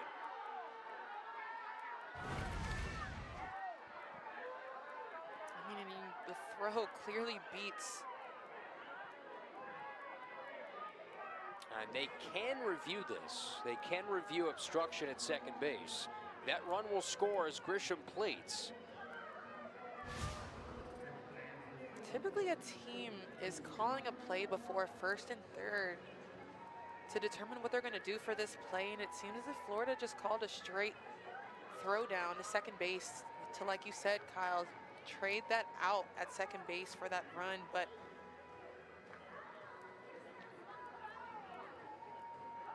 I wonder why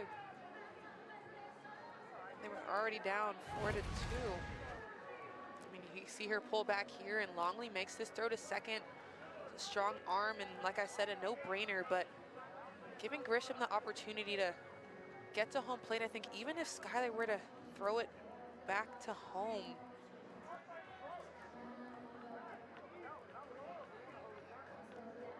I think what they're reviewing is a possible obstruction on Skylar Wallace at second base.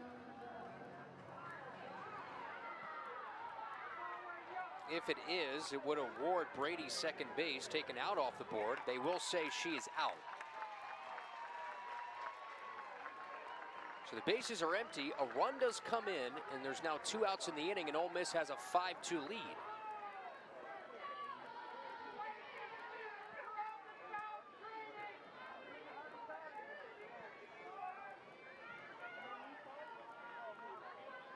So caught stealing, and on the throw, Grisham scores. And Ole Miss has scored 5 unanswered. Strike 2 to Lassiter.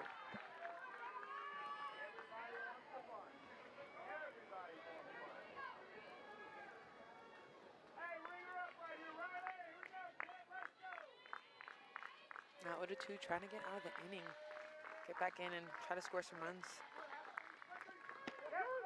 Outside corner, strike 3.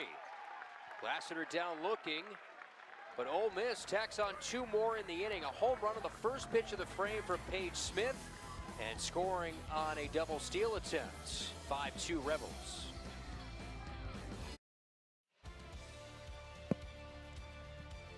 Ole Miss a 5-2 lead. They've scored 5 unanswered runs. They've plated a run in each of the last 3 trips to the plate. Gators trying to snap a 4-game losing streak. And Ole Miss trying to get their first win in Gainesville since 2014. Also help boost their tournament resume. This certainly would help against the number 15 team in the country on the road. Falby takes strike 1. It will be Falby, Eccles, and Walsh all due up in this inning. Vessel doing a really good job thus far with 7 batters faced and 3 strikeouts. Retiring these hitters. Giving up no hits so far. Faced the minimum in the 4th. Got Skylar Wallace to line out to center field for the final out of the 4th inning. Getting some big outs. I think that just speaks to her deception. Spinning the ball really well right now. The Gators have not been able to line up that spin quite yet. And then when you add in her velocity, her pitches are a little bit slower than Clythermis. So like I said, an adjustment, and then when you add on that spin, like I said, the velocity change. Falby, slap swing over to Sykes at third, and they got her 5-3 for the out. A big first out for the Rebels here in the bottom of the 5th. Charlotte Eccles comes to the plate. And giving the Gators the lead, 3 batters into the game. 2-run home run out to right field off that light post. It's her 10th of the year. Good to see the power back for Charlotte Eccles.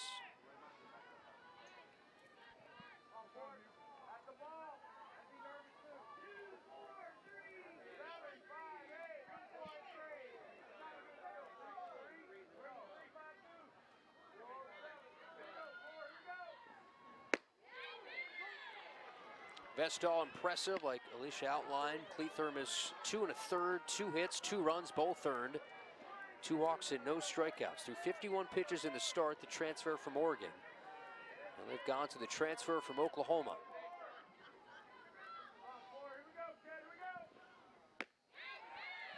think they've complemented each other really well. In order to be successful off of her, we're gonna have to wait on the ball. Try to go up the middle with it. If we're trying to do too much, you're gonna hit into that shift again.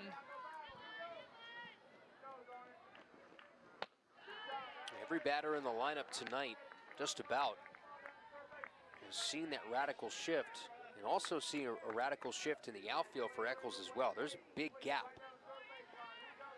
out in center over towards the left fielder, Whitley. Is there a SEC leader for shifts made in a game, or?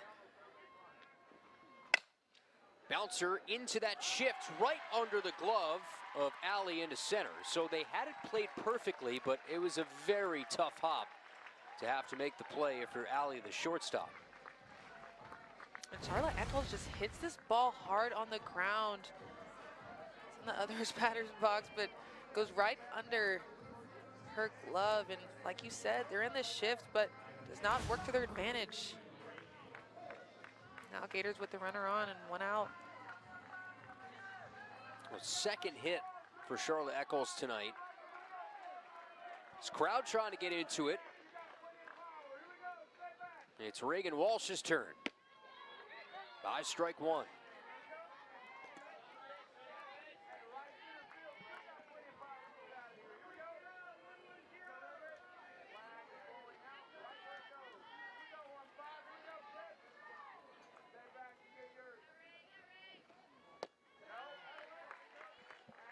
And we always talk about Wallace and Eccles when it comes to this lineup. But under the radar, how good of a season Reagan Walsh has had in that cleanup spot throughout the year.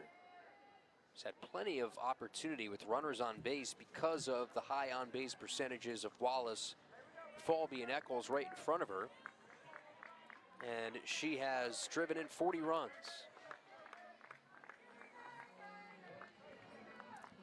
When you talk about who she has in front of her, I mean, like you said, under the radar, it forces them to have to pitch to Charla and Kendra and Skylar. But then when you get to Reagan, also a threat in the box, who can do damage. 0 for 2 today, but can still make waves. That one almost hit Reagan Walsh and was called a strike. Let's see the reaction from Reagan. I mean, now Reagan knows she's gonna have to swing at that. The count at 1-2.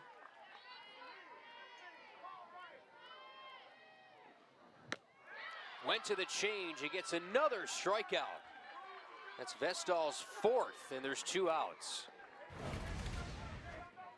Vestal just making this pitch dance. Reagan just opening up and kind of over-rotating, not able to get to this pitch that's breaking outside. Now Kistler will get a chance. Came in a pinch run for Emily Wilkie back in the third. Kistler trying to find her swing right now. This one gets past the catcher. Eccles moves up to second. So a wild pitch. Florida will have a chance here with the runner in scoring position and 2 gone. I think if I'm on this Florida Gators team, I'm gonna time her pitch as if I'm hitting a changeup, with her throwing in the 50s and mixing her speeds. I'm gonna try to time up that slower speed that she's throwing predominantly. There's that changeup again.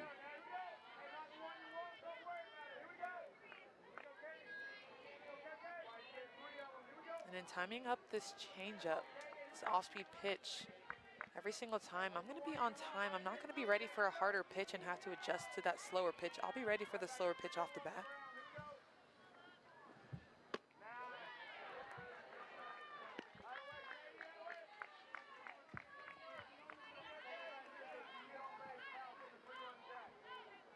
Kistler just one of her last 16 at the plate.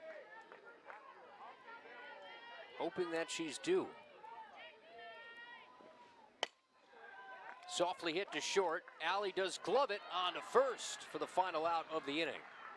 Gators strand one. Eccles did get a hit, but cannot come around to score. Ole Miss right now in the driver's seat through 5, lead 5-2.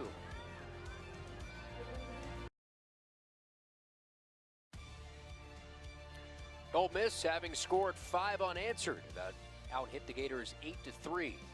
Here in the 6th, trying to add on some insurance. Will be 8-9-1. Maya Stevenson to lead it off. Busy sports night here on the campus. Last check, Florida baseball up 6-0 on Missouri, right across the street. Congratulations to Anthony Richardson, Getting Florida drafted. quarterback, 4th overall to the Indianapolis Colts. I'm sure more Gators will get set to be drafted over the coming days. Busy time in the sports calendar.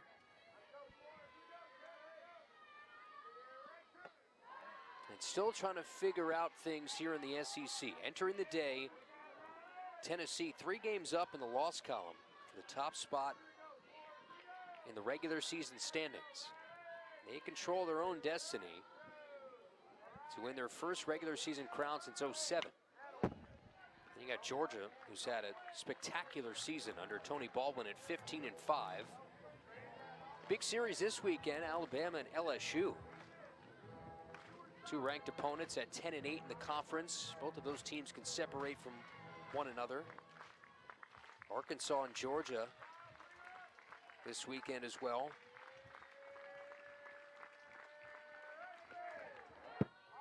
Goes to the backstop.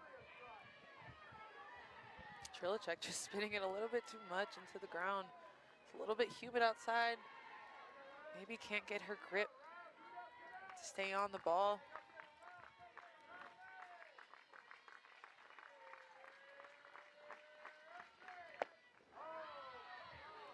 But we do have another Gator that was drafted into the pros. We have Charlotte Eccles, who's drafted That's into the Women's Pro Fast Pitch League. Just happy that softball is growing on the pro realm, able to give more opportunities to these women. Stevenson rolls one foul. I misspoke. Arkansas, Tennessee this weekend, which will be an awesome matchup.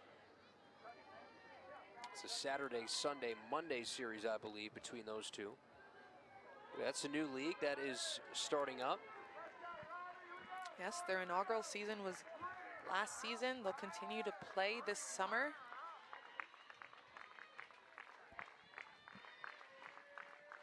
Payoff pitch coming to Maya Stevenson. Line sharply foul.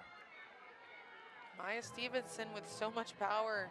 12 home runs on the year, but don't get it twisted. She will drop down a sac bunt like she did last at-bat. Yeah, showed that versatility. Her 2nd sac bunt of the year to help move the runners over to 2nd and 3rd in the 4th inning. Eventually led to a 2-run frame. Payoff.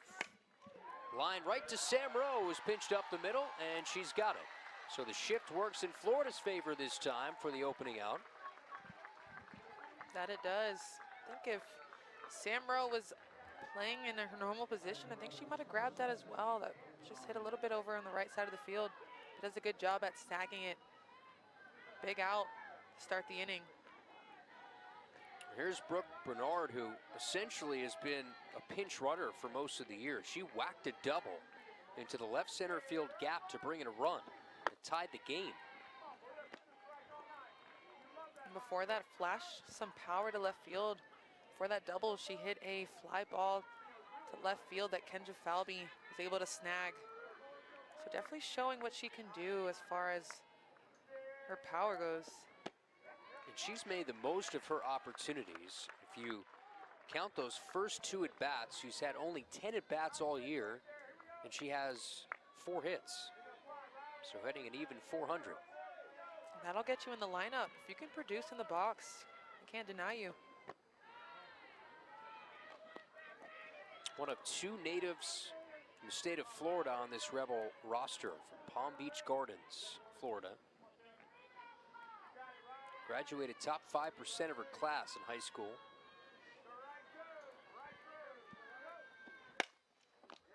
Sharply hit to Eccles at third. 2 out. I can confidently say that I was not top 5% of my class in high school. I can definitely co-sign on that. But, you know what? You did it. I'm here, right? We're here. It's still a hard hit, but Charlotte just able to grab that on the hot corner. Gators looking for a 1-2-3 inning. Rebels have put up a run in the last 3 frames. And now it's Tate Whitley, top of the lineup, has a multi-hit night. Tonight is her team best 13th multi-hit game, coming off just a 2 of 11 series against A&M. Does lead the team in hits in SEC play. Just able to use so many of her tools. She can do all 3. She's a triple threat. She will stand in and hit. She will slap the ball, and she'll also drop down a bunt. And when you can do that, when you have that much speed, speed doesn't slump. You can drop a bunt, leg some stuff out, and be able to get on base for your team.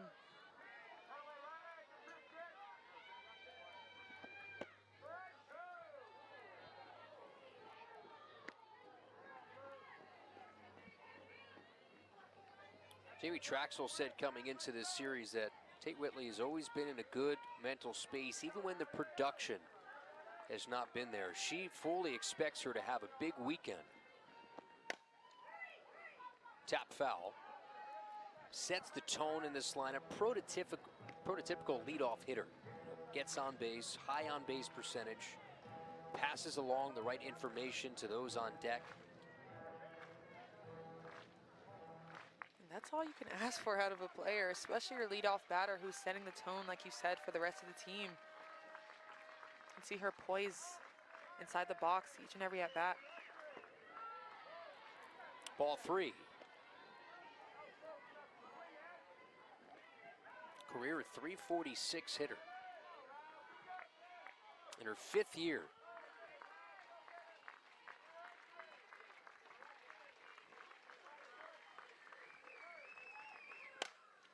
Whitley yanks this on 2 hops through the legs of Sam Rowe.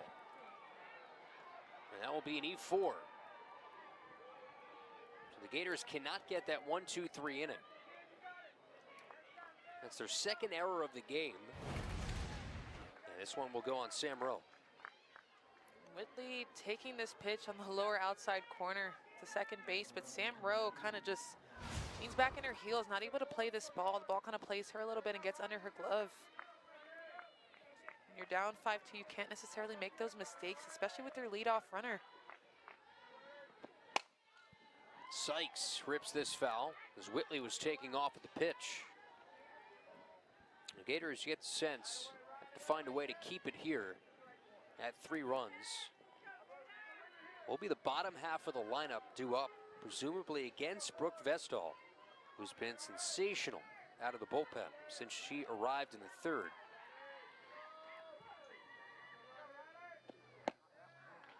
I think the silver lining here is that there's still 2 outs for the Gators to be able to just either get one at first or use their force at second base.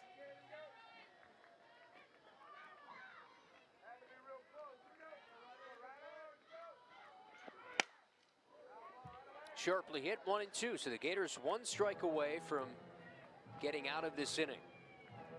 Florida try to snap a 4-game losing streak tonight. They're trying to get back to 500 in the league over the weekend. Ole Miss trying to take a big jump. They're 6-12 in SEC play with 6 games remaining.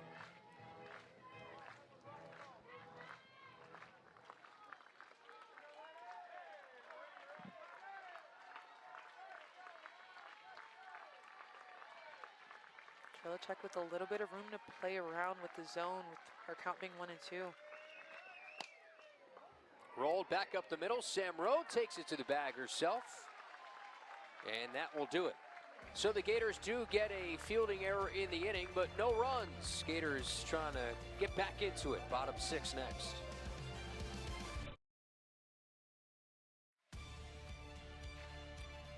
Last of the 6th inning.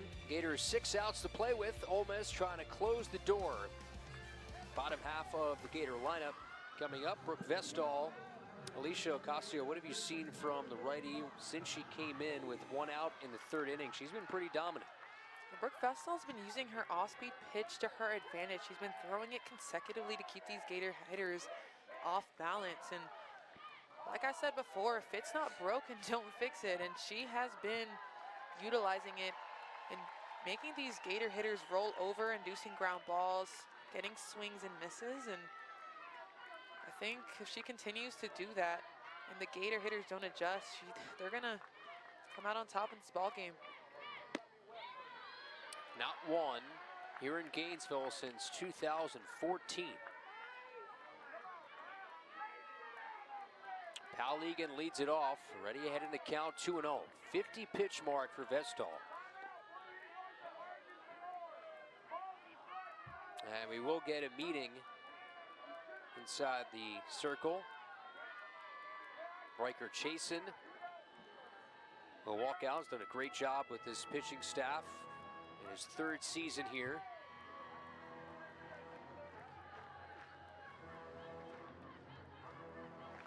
What do you think that conversation is right now? Maybe a settle down conversation here in the 6th? I think it's to keep trusting her stuff. She's been doing a great job this far, and these Gator hitters are extremely patient, especially late in the game. Just keep working her stuff and staying true to herself, not trying to get too big, just controlling her heartbeat. They're up in the game,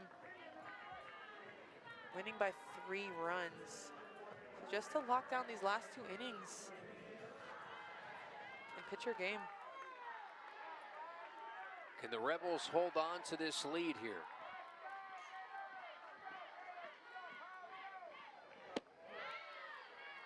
Ball 3. I think that pitch missed down the middle. What do you think? Yeah, I mean, it didn't look like it was off by too much. Look as Pal Egan steps in the box, closes her eyes, and almost visualizes success every time she stands in. Have to think red light here on 3-0. Here it comes. Strike 1. Visualization is a great technique to use, like you said, to visualize success. I remember before I would go out and pitch, I would meditate and stay in the locker room for a few minutes just to visualize what I was going to do on the mound. Egan gets jammed into the shift. Kamoku throws it wide of first. Egan goes down to second. So a costly throwing error puts a runner at second, nobody out. Pal Egan hits that ball so hard. They're able to stop it, but not before. Kamoku makes the throwing error to first, and Pal Egan sees that off the hands and automatically turns to 2. That is instincts. And now the Gators have a runner on second base with no outs, and this could be the momentum that they needed in order to get some more runs on the board. Tying run still remains on deck. Here's Sam Rowe. Straight back, foul.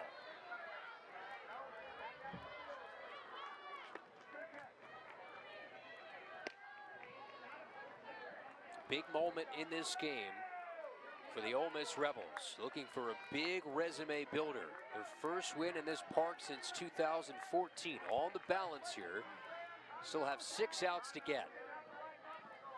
They beat the Gators in a series in 2019. That was in Oxford.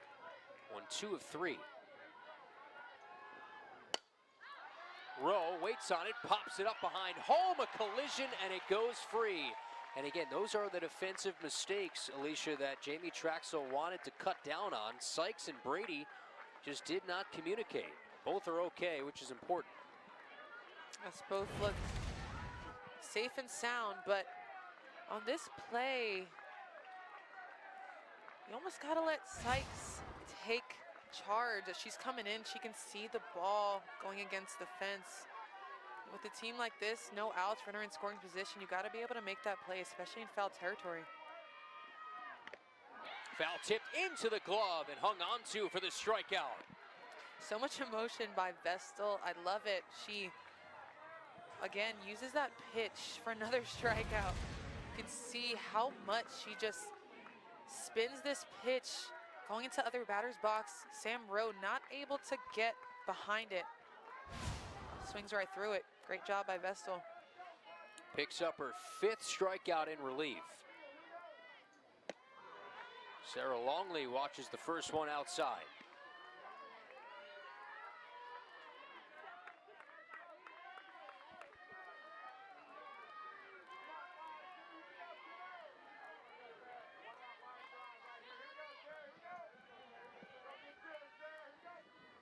Longley waits on it. High hop, tough play. Alley goes to third. The throw is there.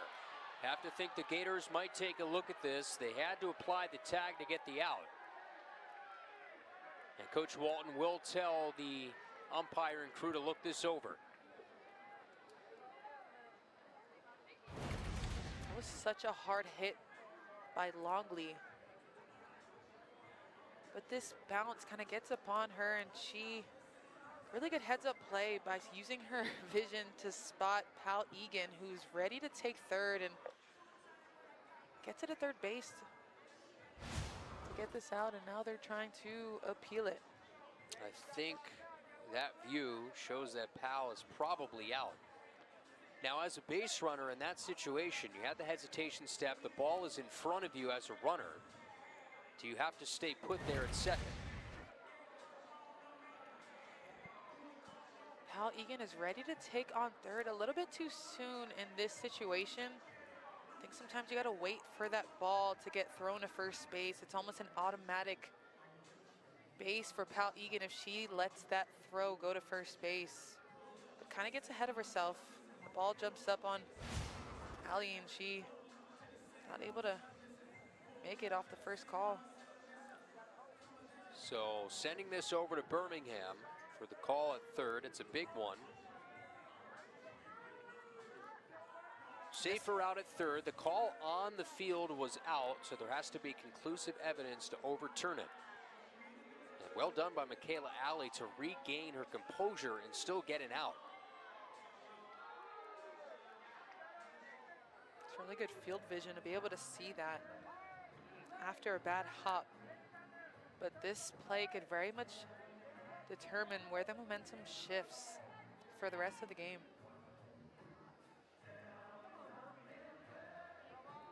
James Colsey, the one you see on your screen.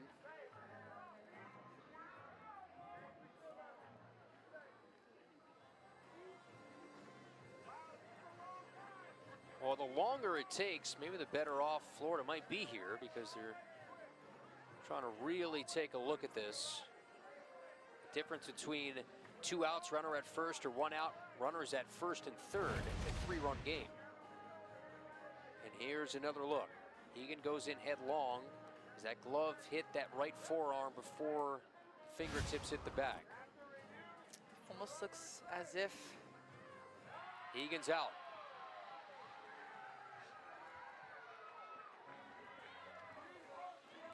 So that'll go 6-5 on the second out. And now that changes the tenor of this inning here, and Avery Gales will come in. really big heads-up play by Ali to see that and throw it over to third base for that heads-up out.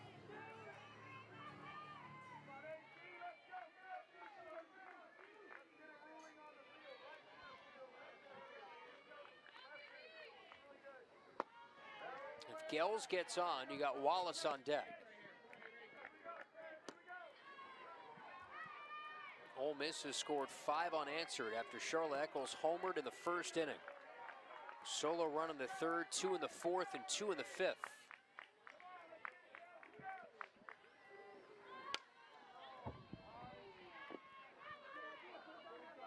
And if Gales gets on, and if Pal Egan were to just pump the brakes a little bit on that, with that ball kind of taking up on Ali, would have been bases loaded for Skylar Wallace to be able to do some damage.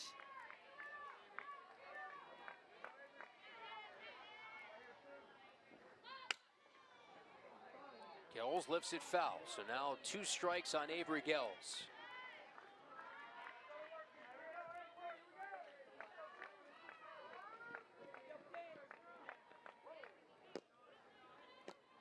Florida, another game where they've scored first, where they might be on the ropes of another loss. They've scored first in 3 of the 4 games that they've lost in a row. That would be the case again tonight. 1-2. Lofted in the air to left, should do it. Tate Whitley towards the line, makes the catch, and the inning is over. So for the Gators, leave 1, get no hits and no runs. Ole Miss still a 5-2 lead, final scheduled frame.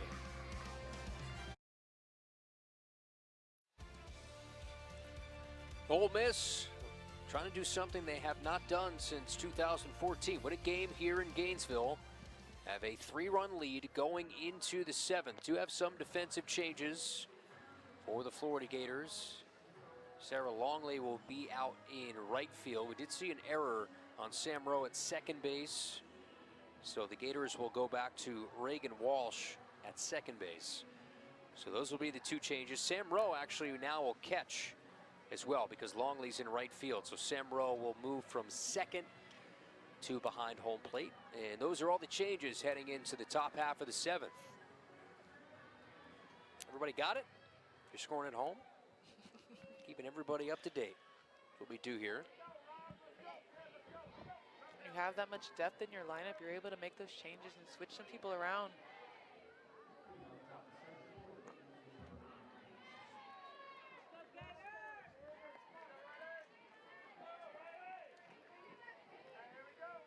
Paige Smith will lead it off. Has 2 RBI,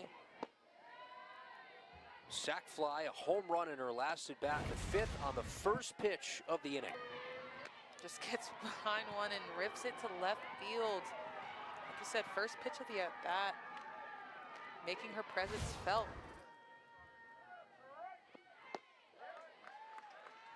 And for Smith was her 8th of the year. Came in just hitting .217. Can imagine she's coming into the box this at bat with some swag with that on her belt. 7 of her 14 hits, Alicia, in conference play have been home runs. This will have a time.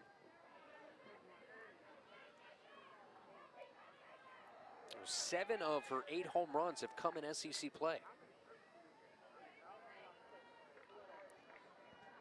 I mean, SEC pitchers are no joke. Got some really good pitchers in this conference. Be able to put up that many home runs against these ranked opponents is tough to do. So she'd definitely be someone that I would circle in the lineup if I'm pitching against these Ole Miss Rebels.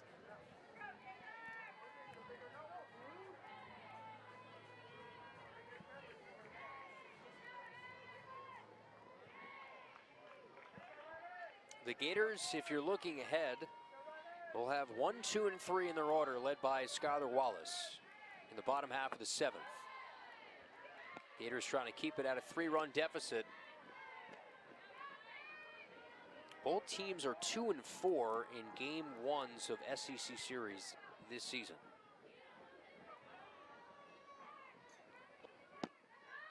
Ball 4.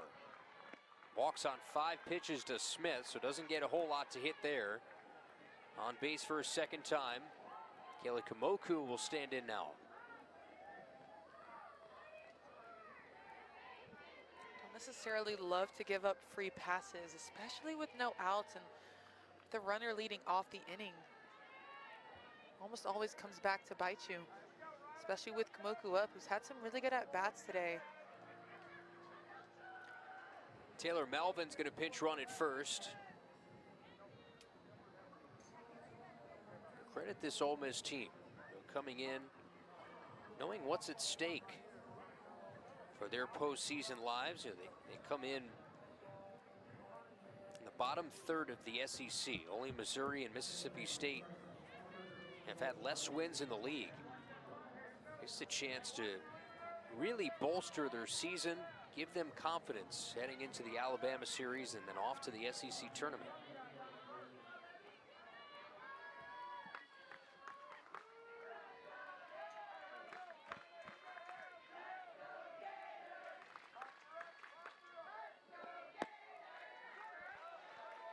Trilicek utilizing that backdoor curve a little bit more today. But to your point, this Ole Miss team has to score, is what Coach said, in order to win this ball game, and they have done just that. Off a few miscues, home runs.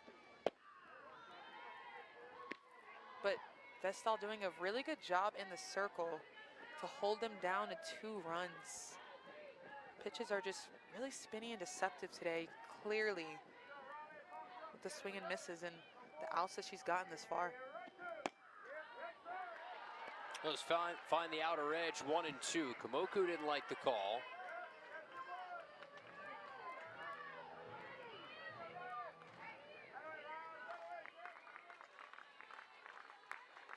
Leadoff walk in this inning. A similar spot, maybe just a tad outside.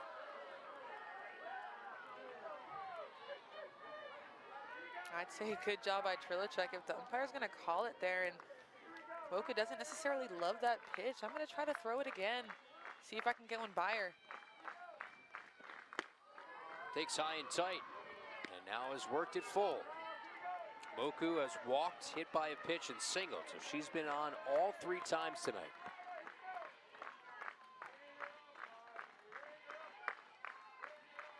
She's had some really long at-bats today. Right back up the middle, base hit.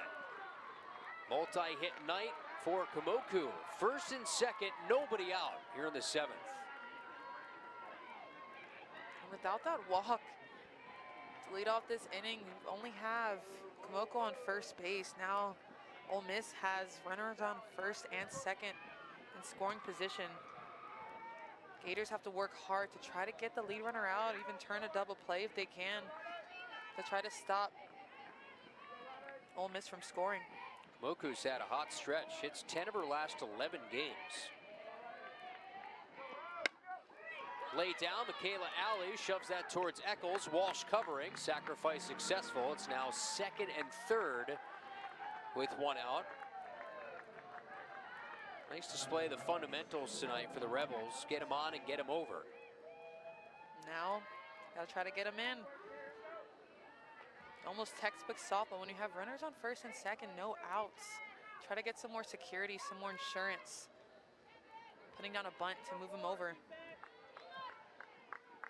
Allie's 3rd sacrifice bunt of the year. Lexi Brady. This is who the Rebels wind up in this situation. She has been outstanding. Got a hit her last time up in the 5th. Hits in 7 of her last 9 games.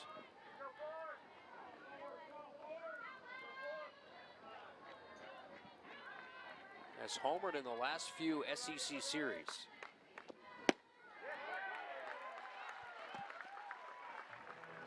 The Gators can keep it here. Again, you got the top of the lineup coming up in the bottom of the 7th.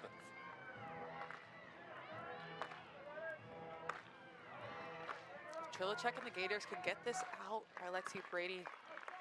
This will be a big out for them to move forward and try to get in the dugout and score. Swing and a miss. Rowe will throw down to first. Complete the put out. But Trilicek earns the strikeout, a big one, and now a big at bat here with 2 outs for Jayla Lassiter. Trilicek just using the bottom of the zone, going to her drop ball, and just spinning it, falling off the table. Brady not able to get behind it, and Samro doing a really good job at keeping it in front of her to get that out at first on the drop dirt strike. Lassiter bounce. That one fell. Strike 1. Samro didn't keep that in front of her. Could have been a sticky situation. Runner on first, maybe the runners would have scored if it would have got by her.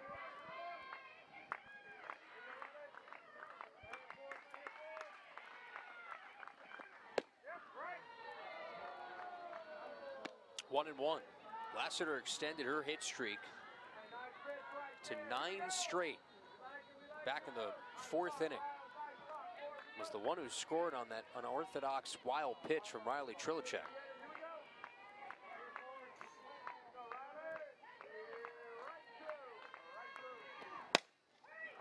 Right tackles at third should do it, and does.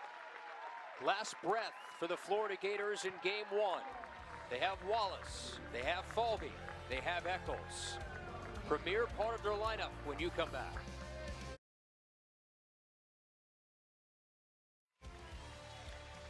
Well, it's never easy when you want to get a win in this league, especially if you're Ole Miss trying to do so in this ballpark. First time in 9 years. You got to face the current frontrunner for SEC Player of the Year, then Kendra Falvey, then Charlotte Eccles. Gators need 3 runs to keep this game alive, 4 to possibly win it. And it's Brooke Vestall, who has been sensational, to try and slam the door on any rally in the 7th. Buckle in.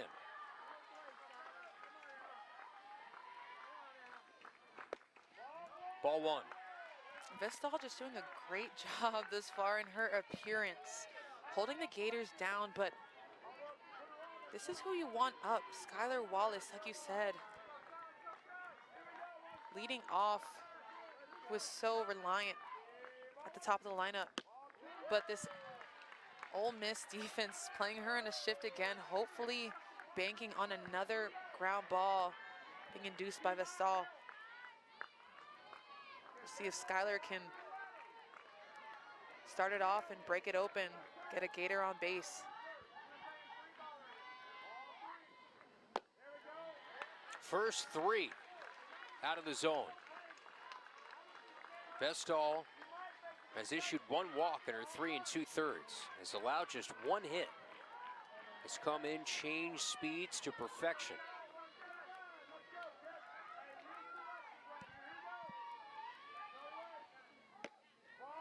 That finds the outside corner. Wallace having the season of all seasons here for the Florida Gators, came in hitting .529 in SEC play. Career best 16 home runs, has 50 RBI. Waits on the pitch, rolled back up the middle, base hit. Skylar Wallace comes through like she's done all year, and it's a start here in the bottom of the 7th. And like I said before, Skylar Wallace is who you want at the plate right now to lead you off. This pitch, middle outside, she takes it and hits it right back where it's pitched. Skylar Wallace just doing Skylar Wallace things, starting off what the Gators hope is a rally in the 7th inning. Wallace now hits in 12 of her last 13 games, had an 11-game hit streak end against Tennessee. We will have a defensive change in the outfield for Ole Miss. Naomi Jones, who started the game in right, will come in for Brooke Bernard, who was out there in right field. So it's Jones who is reinserted back into the game in right field.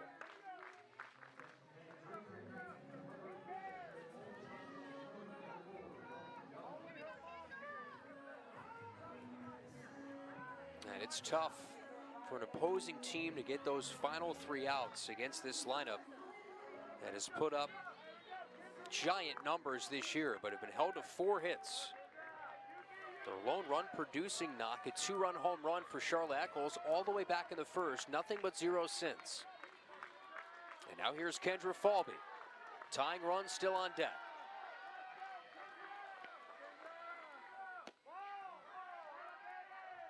One and 0. Skylar Wallace at first base with 28 stolen bases out of 29 attempts. So we might see her try to get into scoring position for Kendra Falvey to hit her in. Ball 2. Here's a stat worthy of note. Ole Miss, when they have a lead after 6 innings, they're 15-0 this year and 3-0 in SEC play. They've actually never lost when they've led after 4 innings. hoping to continue that streak tonight. Vestal on the mound, holding things down.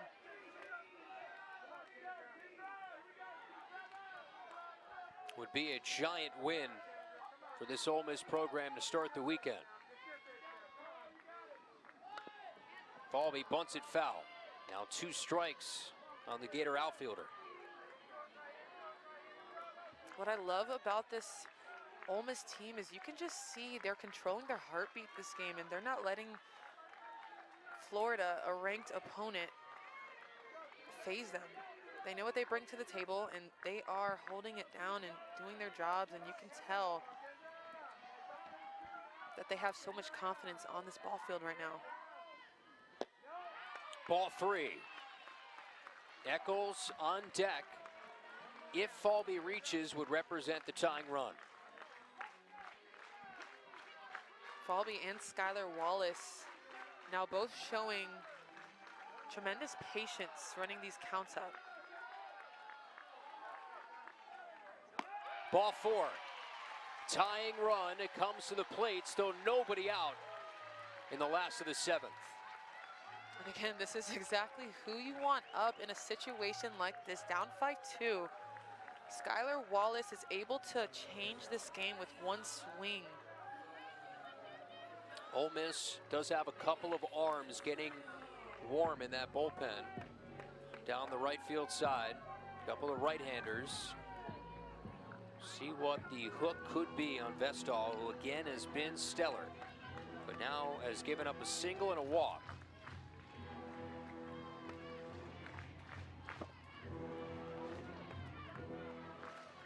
Could this be the hook here? Jamie Traxel is close to the infield dirt, has the lineup card in hand, and now will walk out there.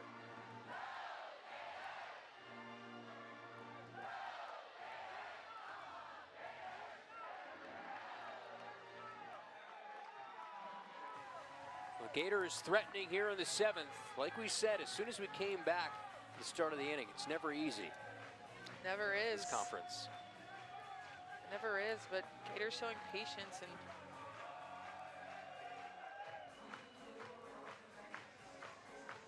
getting 3 runners on. Right now, we just see more exchanging of information. I'm trying to figure out if they're really making that switch. Riker Chasen is out there. Usually you don't have both the head coach and the pitching coach out at the same time for a change. It's one big fiesta on the mound right now.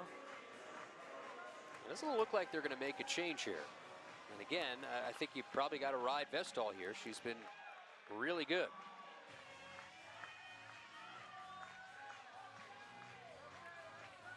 And it would not be easy for somebody to come in and inherit a situation like this.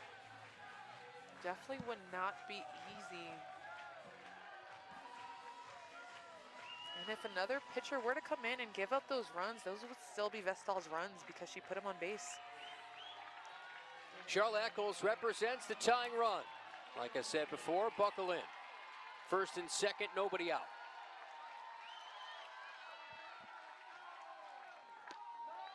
Right down center.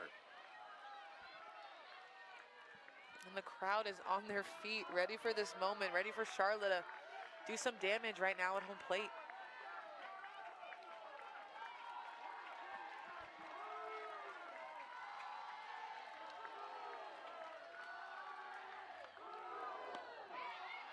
Ahead in the count, 0-2. So after the meeting, Vestal has delivered 2 strikes. And that's exactly how you want to come back. After a walk and a base hit, kind of have to go after these batters. And now Vestal has a count of 0-2. She's able to kind of just utilize the zone and maybe try to finesse Charlotte Eccles into getting herself out. Swings away and lines one to a vacant center field, and that drops down for a hit. Wallace around 3rd. She will score, and Eccles comes through in the 7th. And it's now a 5-3 game.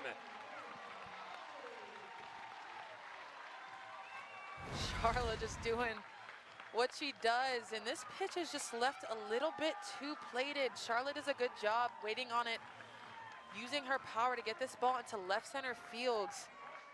Skylar Wallace is able to read that ball and score. Charlotte with 1 RBI, doing her job. Runners on first and third.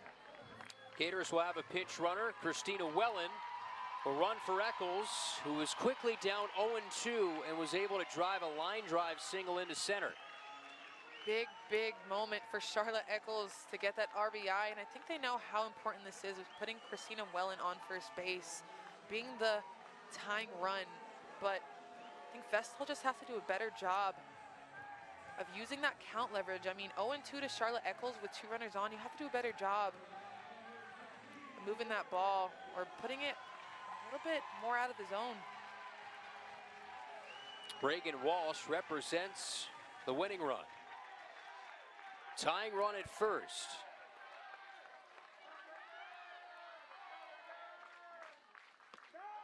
First one's high. Reagan Walsh, it would be nothing new if she were to hit a walk-off home run, huh?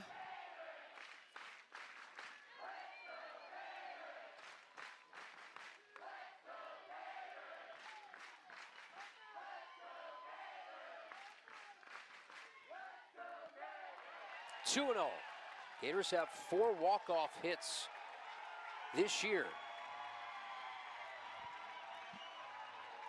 And one of those came off the bat of Reagan Walsh. A single in the 8th against Auburn.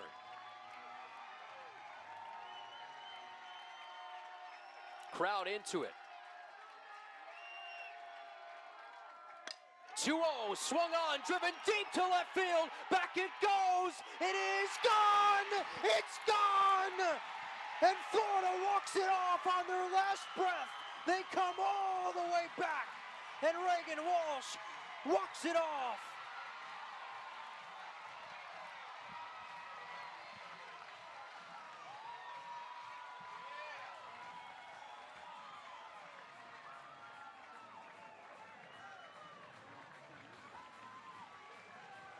The crowd goes wild for Reagan Walsh. Are they going to appeal that Reagan Walsh didn't touch home or somebody didn't touch home? Now, have to get another look at it. It looks like it went off the glove of Whitley and then went over the fence. That would still be a home run. If she were to tip it off her glove and hit it out, that would still be considered a home run. But nonetheless, great job by Reagan Walsh at stepping up to the plate and taking this pitch over left field. Well, the umpires are talking it over. Gators are in full celebration mode. Down 3 going into the 7th. It did not matter. A walk-off for now. 3-run home run from Reagan Walsh over the left field fence. And now, well, Jamie Traxel will talk to home plate umpire Emrys Addison. Here's another look at the home run. Whitley going back, off her glove and out. Wow. Definitely was not a catch.